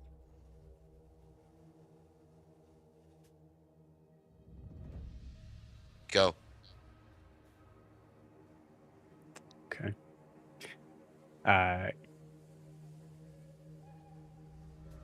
You see in the distance, the trees start to crack and move further down the coastline.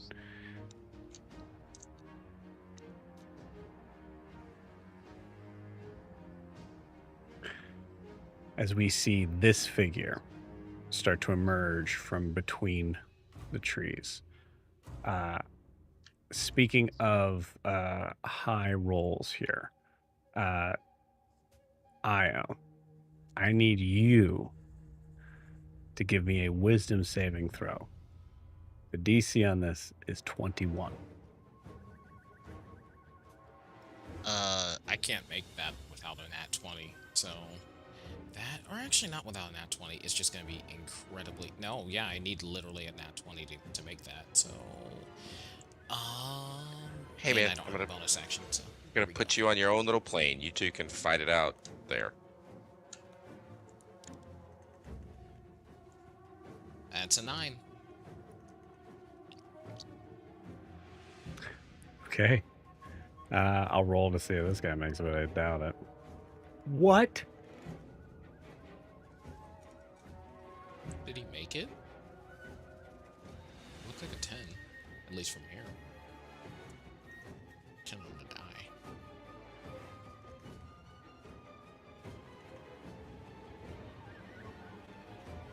That's not good.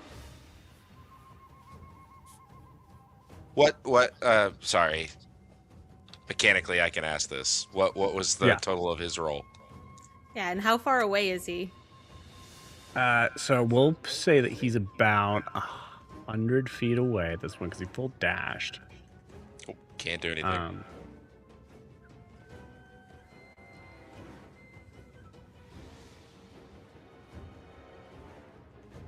So yeah, so basically what happens mechanically is Io is no longer controlling his own body, but his enemy is controlling his own body.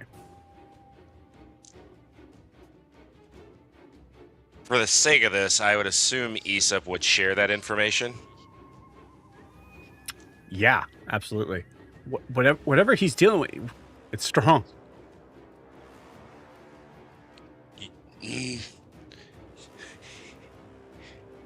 Aesop, you've got to let Io do it. The plan was to get them both out. You can't. Io is not yours to control in this situation. I know what I asked.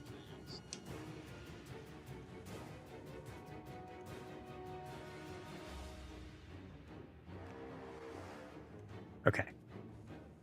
Here's what I'm going to say happens here. Io, I need you to give me another initiative roll.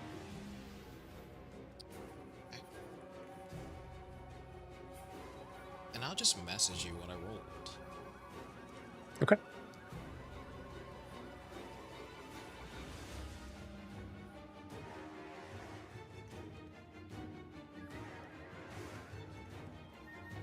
Oh wait, never mind. I'm actually gonna use. I can't use it on that. We're good.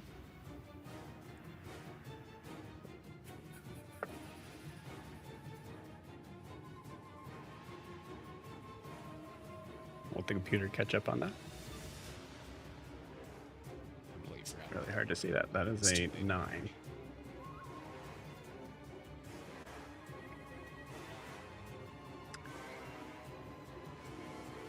So, with that 9, Io,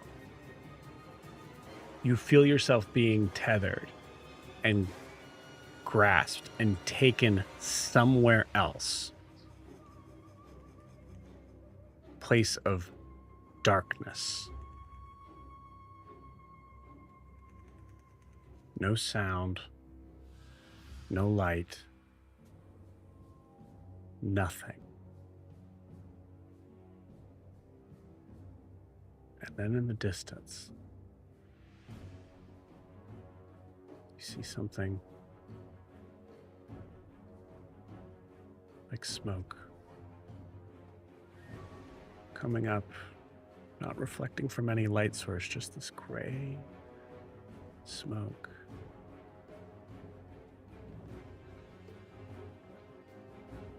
As that smoke starts to move towards you, you feel yourself being studied.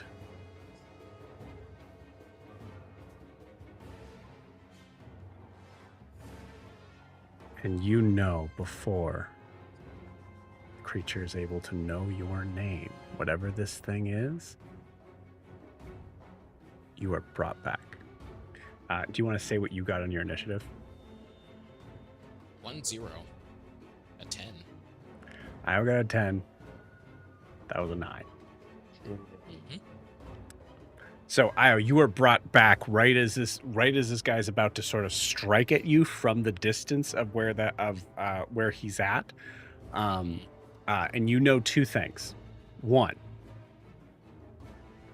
your body was just controlled again, this time for real.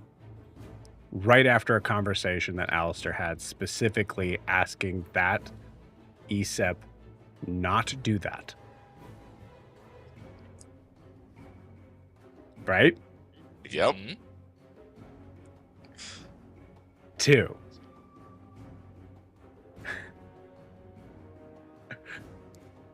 You know, I would say, because like nat 20 is just straight up like crazy sort of luck. I know the mechanics is kind of a thing on this.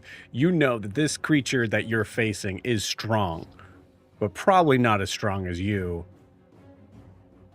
And it seemed to be fine. It seems to be fully of its own faculties. So this kid, this boy, this man, whatever, Aesep, only targeted you.